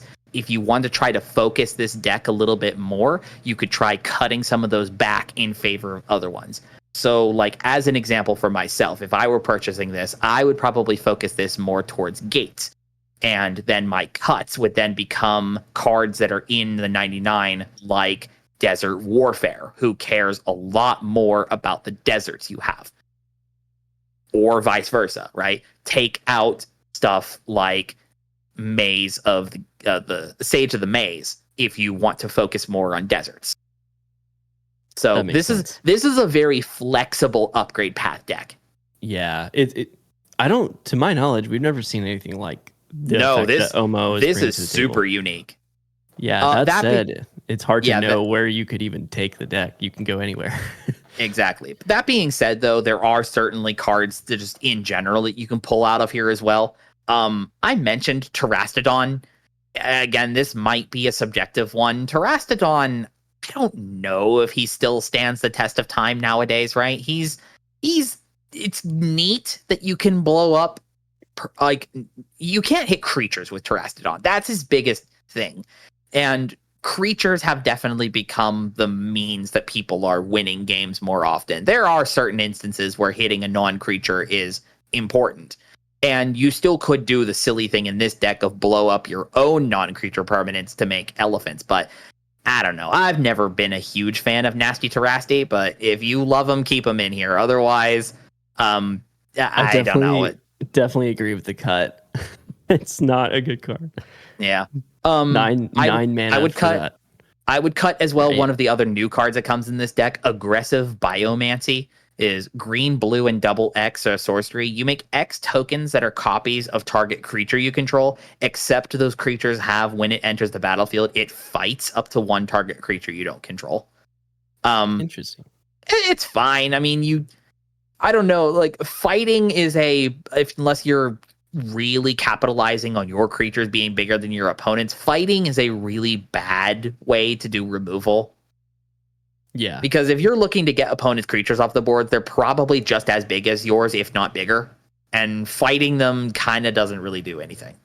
Yeah. You kind of have to you really need to build around fighting if that's not going to be just as bad for you it is for them. So exactly.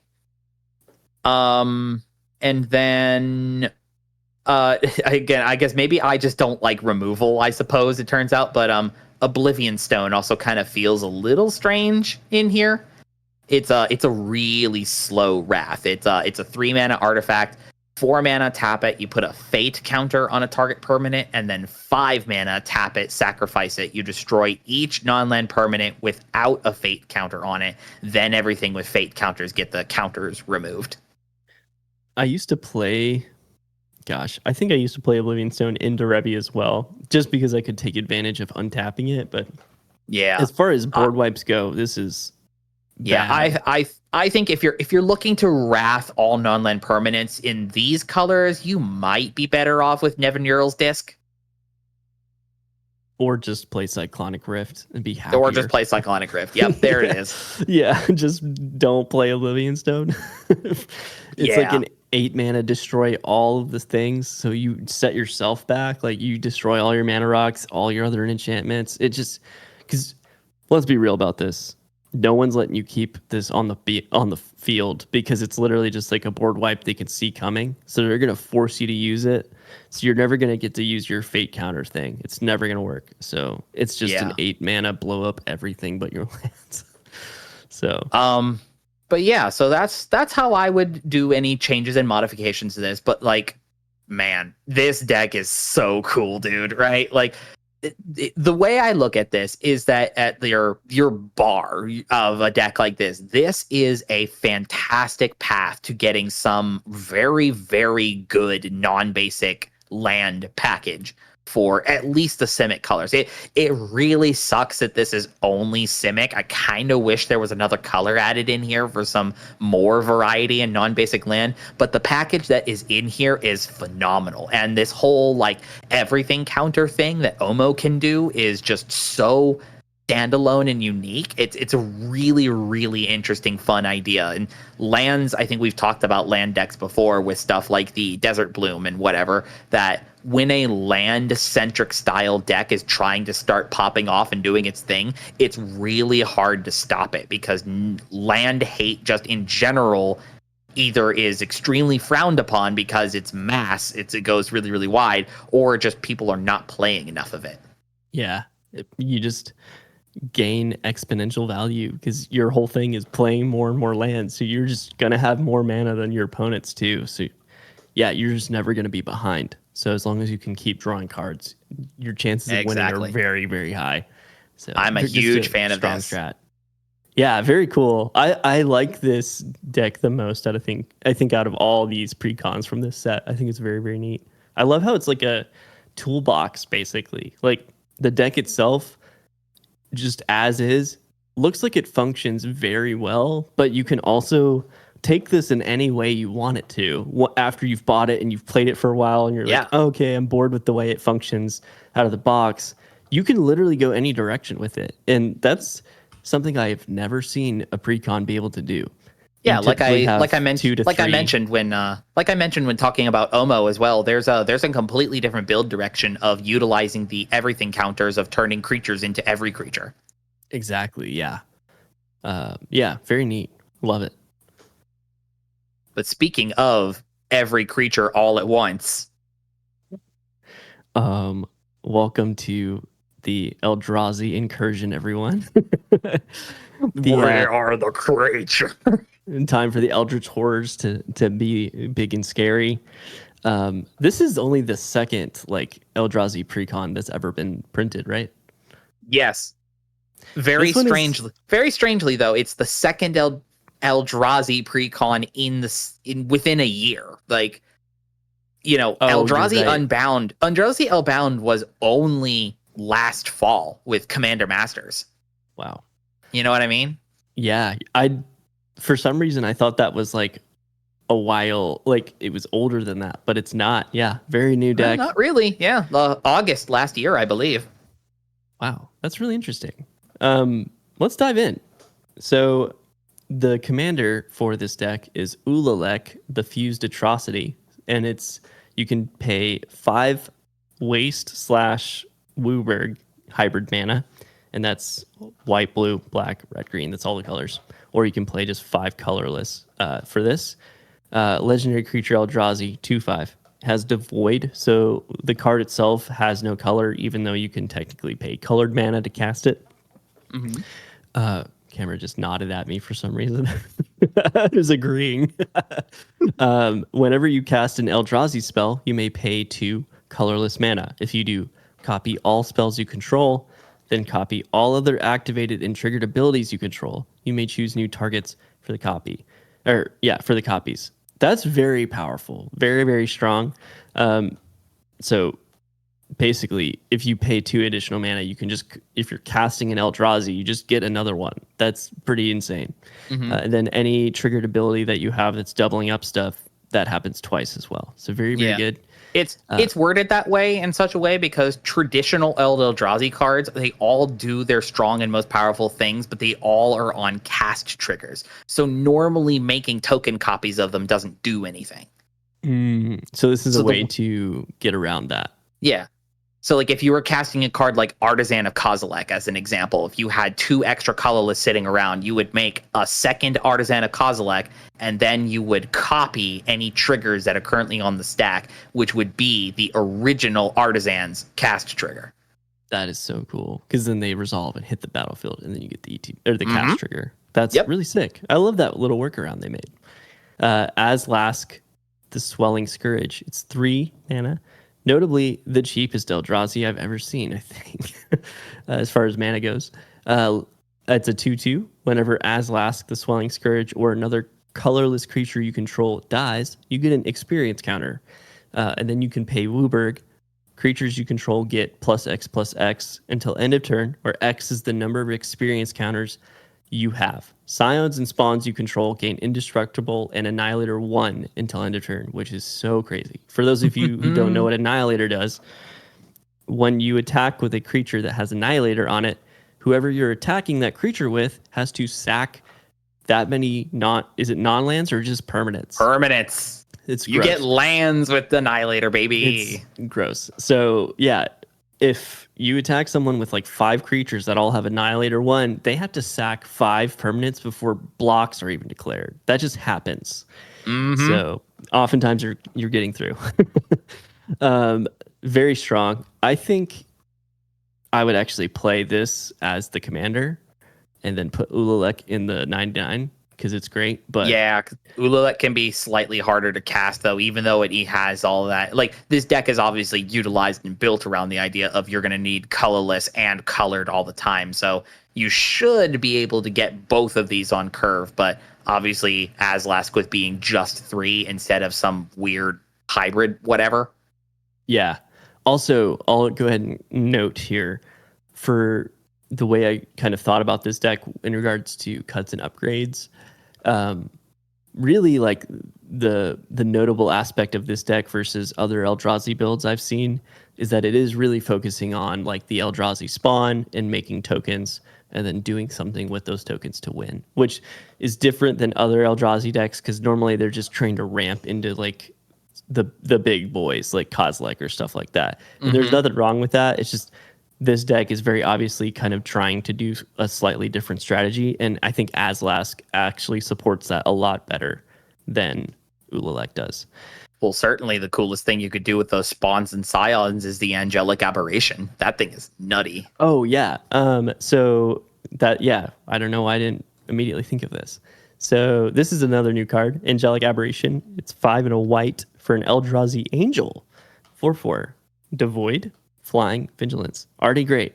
When Angelic Aberration enters the battlefield, sacrifice any number of creatures, each with base power or toughness of 1 or less. So notably, this only works with like Eldrazi spawn and scions that you're making. Then it says create that many 4/4 colorless Eldrazi Angel tokens with Flying and Vigilance. So you're turning all of your weak, tiny tokens that are really just there for chump blocking into actual threats in the sky. So this is a win con in this deck if you have enough of a board state to do it. Very strong, really, really good card. This one's not new, but Sire of Stagnation is really, really crazy. Very intense stacks piece, honestly. So it's 4 blue-black. For a 5/7 Eldrazi with Devoid. Whenever a land enters the battlefield under an opponent's control, that player exiles the top 2 cards of their library, and then you draw 2 cards. So they get punished for playing lands. That's brutal. I love Sire Stagnation. It's one of my favorites.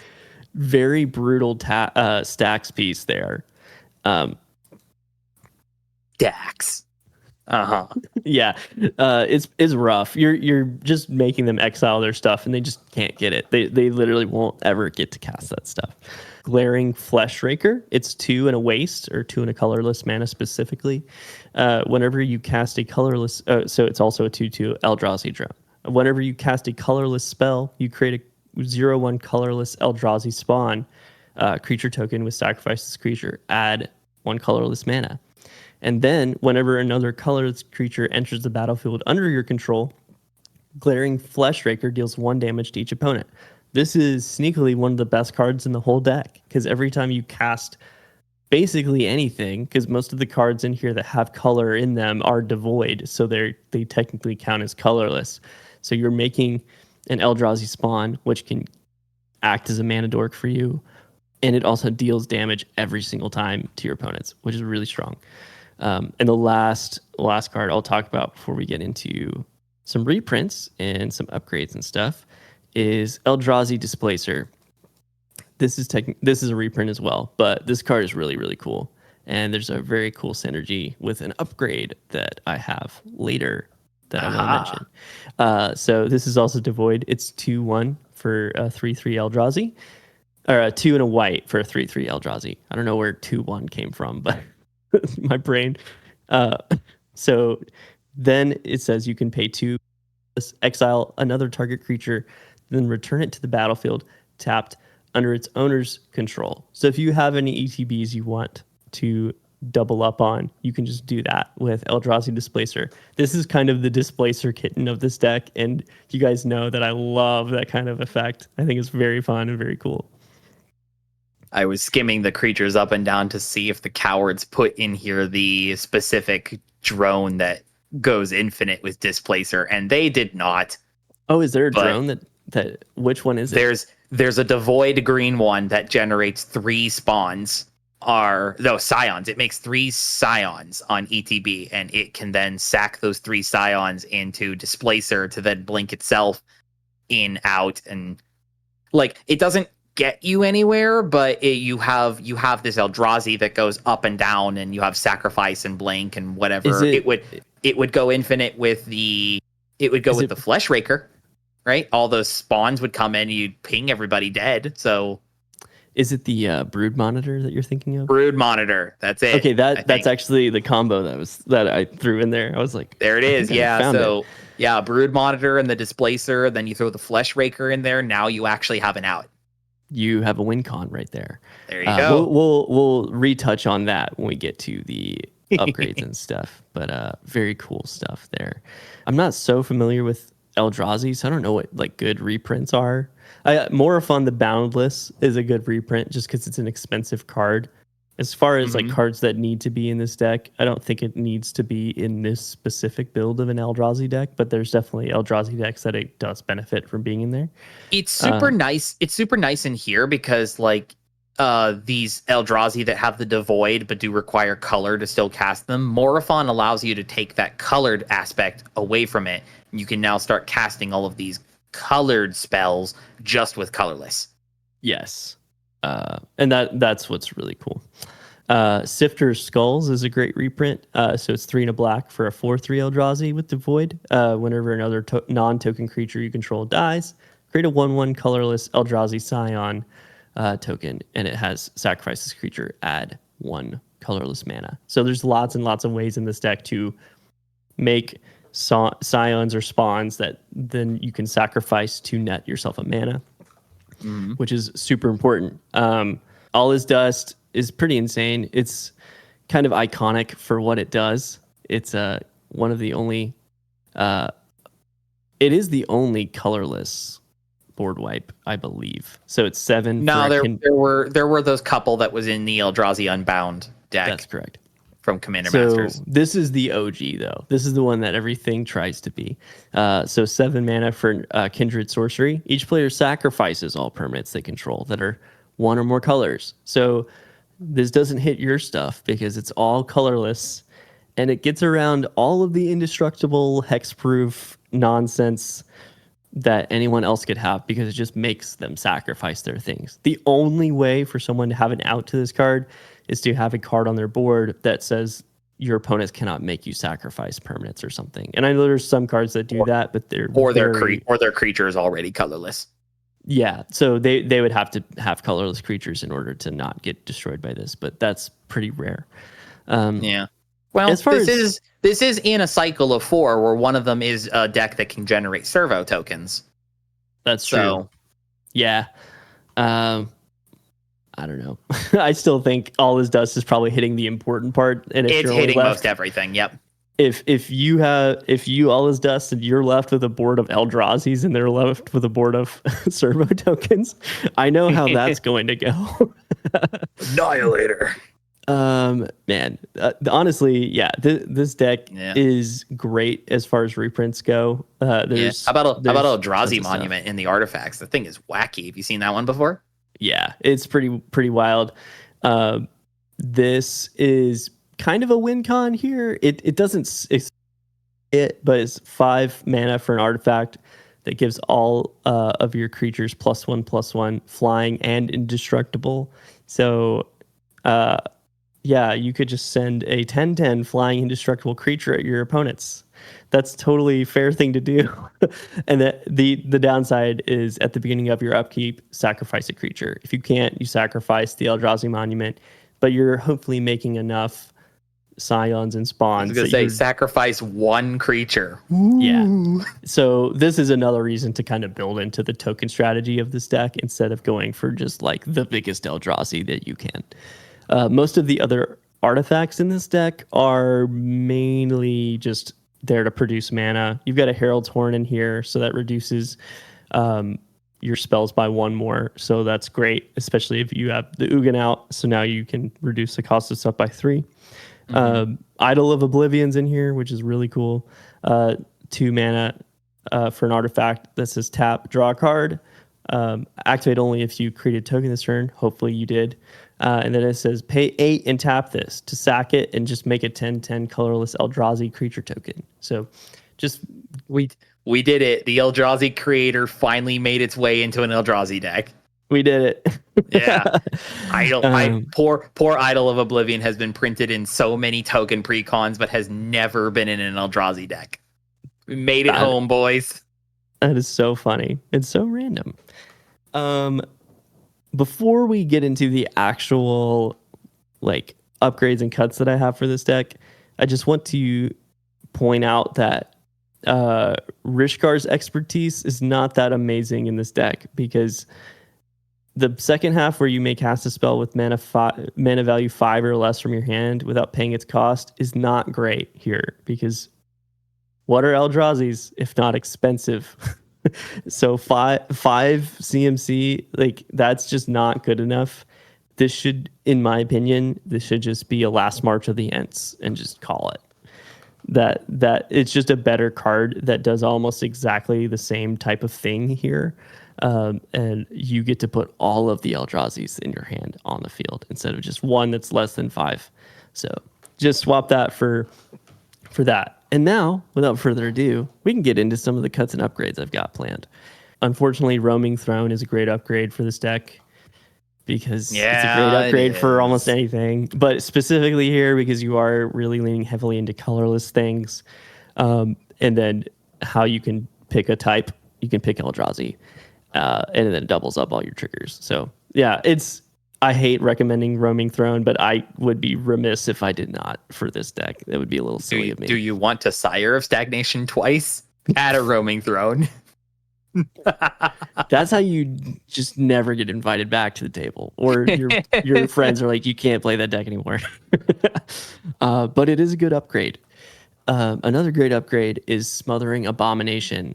This card is really cool. I played in Shirei, but here it's even better, honestly. So it's two colorless black for an Eldrazi 4/3. It has Devoid and Flying, and it says at the beginning of your upkeep sacrifice a creature.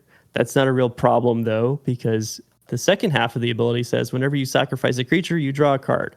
So hopefully you're sacrificing your servos. And if you had this out on the field when you were doing that loop, you would also get to draw your entire deck if you wanted to.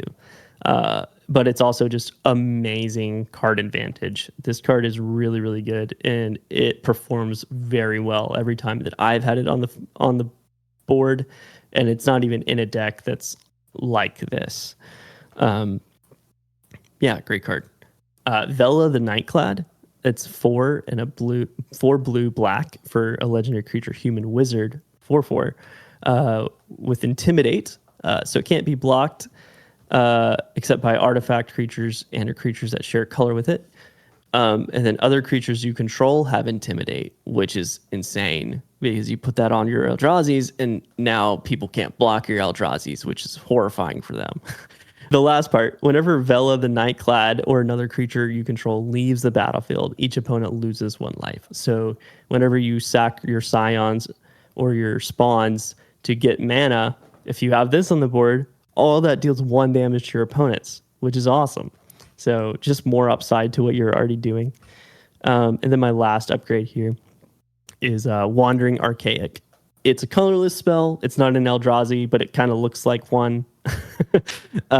So on the front side of this card, it's 5 mana for a creature avatar 4/4 that says whenever an opponent casts an instant or sorcery spell, they may pay 2 mana. If they don't, you may copy the spell. So this is a pseudo stacks piece. This basically prevents people from playing removal a lot of the time, because if they go to remove your thing and they don't pay the extra 2 mana, you just remove something of theirs and it's free for you. So they just 2-for-1 themselves, essentially, which is really bad. The back side of this card is Explore the Wastelands. So it's 3 mana to cast this sorcery side of this card. It says each player looks at the top 5 cards of their library, reveals a land card and or an instant or sorcery card from among them, then puts that card they revealed this way into their hand and the rest on the bottom of their library. And then each player gains 3 life. No one's really casting that half of this card, but Wandering Archaic itself is great. So I recommend playing it here. Let's make room for some of these cards, because I just recommended 5 cards, not counting the Rishkar's expertise versus Last March of the Ants. The Elder Deep Fiend, it's an 8 mana Eldrazi Octopus. That's a 5/6. It does have flash, and it also has a Emerge 5 blue. So it says you may cast the spell by sacrificing a creature and paying the Emerge cost, reduced by that creature's converted mana cost. When you cast a spell, tap up to 4 target permanents. To be honest, not that good. Like, there's just better things you can do for 8 mana or whatever the Emerge cost is. Like, this is just not that great of a card. So play something else. The next cut here is Inversion Behemoth. It's 2 colorless for the 2/9. This is the 2/9 you're talking about. At the beginning of combat on your turn, switch the power and toughness of each of any number of target creatures until end of turn. So this one is tricky. Like, cut this out to your own discretion. I just don't like. It's a little gimmicky in this deck. If this was in like a walls deck that you're turning your walls into like attacking creatures, I could see it a little bit better. Oh, that'd be really bad in walls, because then if you're switching their power and toughnesses, you're gonna kill them by turning them into 15 zeros or 7 zeros. That's fair. You know what I mean? I just don't love this here. I think it's a little bit like it's a nothing burger. It does a little bit of nothing here. And it also kind of looks like a nothing burger. Yeah. The cool part is that you can switch the power and toughness of your opponent's creatures. So if your opponents have a bunch of like 0/1 tokens, you just make them all 1/0s and they die, which is sick. But it's a little bit of a like, you're hoping that scenario is happening in order for this card to be good. Like, there's just too many unknowns to playing this card that to say that it's good or worth playing it here. And in a deck where like at the 4 CMC slot should probably be ramp to get your bigger Eldrazi's, it's just not worth it. And then my last 2 cuts are Suffer the Past. It's X and a black for an instant. Exile X target cards from target player's graveyard. For each card exiled this way, that player loses 1 life and you gain a life. This card is fine. It's just like, it doesn't need to be here. Like, there's just no real reason to play it in this deck. Yeah, it's kind of a random one in here. It literally is like they picked just a random card out of all of the cards in Magic and just threw it in as the 99th card, and that's what this was. Quick, we need a card that exiles a graveyard. Suffer the Past. Yeah, it felt completely random, and that's why we're cutting it.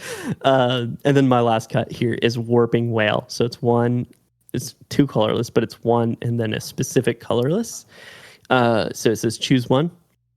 Exile target creature with power or toughness 1 or less, and then counter target sorcery spell. So you can only counter its sorceries. You can only exile creatures with power toughness 1 or less. So 1, because it has less than 1, it's dead. So it's not on the field anyway. And then put a 1/1 colorless Eldrazi Sign creature token onto the battlefield. So those are the 3 modes. You can only pick one, and none of them are good enough to warrant playing this card. So cut it. You don't want to exile Birds of Paradise? I mean, Bolt the Bird, Warping Whale the Bird, but there's better options here if you feel the need. Bolt the Bird, Whale the Quail. You do. We have to keep in mind that even though this is an Eldrazi deck, this is a 5-color Eldrazi deck. So you don't have to play bad cards like Warping Whale. Like, you can play good removal spells. And it could just be a lightning bolt instead, and it would accomplish the exact same goal. So what I do like with this deck is that it does juggle the balance decently well of having colorless matter cards, while also making sure that you've got the colored mana you need to cast some of these things that have the colored mana pips in their costs. I really like that about this deck a lot. It's definitely that's a challenge in deck building. So I think they did a good job. Excuse me, with this deck in regards to that. I do want to say, notably, I didn't include any of the Eldrazi Titans as upgrades because those are it's kind of just whatever you feel like playing. They would all be great, but I don't need to tell you that. It's an Eldrazi deck. You can figure that out. Yeah. Eldrazi is not complicated to figure out. You're either doing the thing that generates lots of the little spawn scion tokens, and you're generating and reaching up to casting those titans or whatever, or you're doing something combo-y or something stupid with the displacer. Exactly. So in this upgrade, I leaned into tokens, comboing with displacer, and winning that way, or turning your tokens into value and winning some other way, because we've all seen other Eldrazi decks that just slam the big boys and win that way, but this is new and different, so we're trying to be new and different.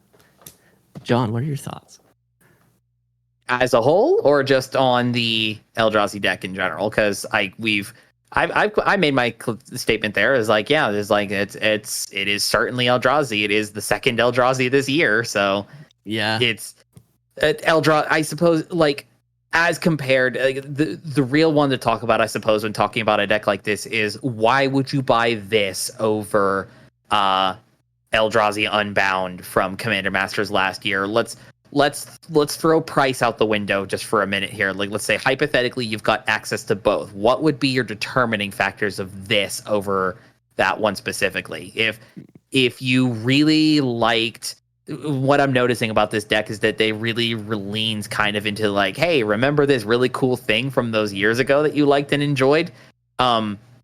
This really screams out to me that hey, were you a big enjoyer from Battle for Zendikar block that had the colored pip Eldrazi's that were able to pull off and do colored mana things while still utilizing and playing a colorless matter style thing? I think this one would be the deck that you grab over finding Eldrazi Unbound, the specific colorless one. There's not to say that you can't grab both and kind of smush them together, right?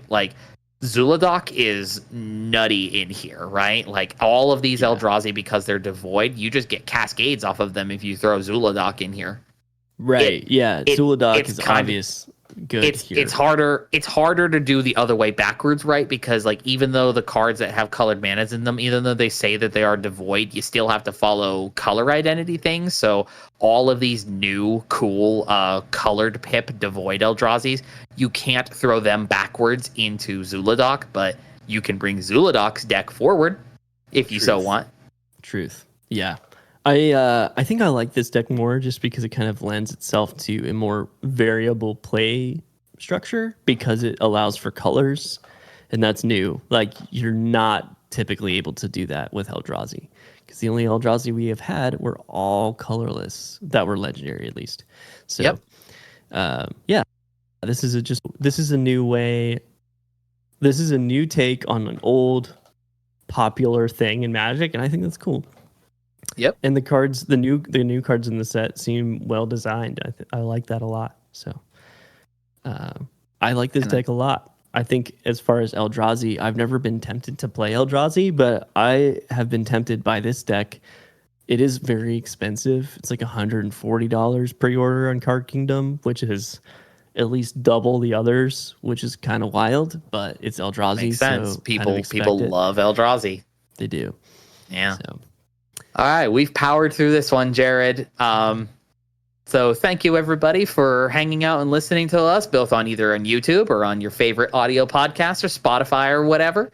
And we'll see you, I guess, what we got coming up next? Assassin's Creed, probably? Probably. That's got to be coming up here some point soon, but... Unless we cover the actual set from the main set itself. We got to get Joseph back here for that then at that point. Maybe he's off the plane finally, but... Thank you, everybody. Thank you, everybody, for listening with us, and we'll see you next time on the MTG Thoughtcast. Have a good night, everybody.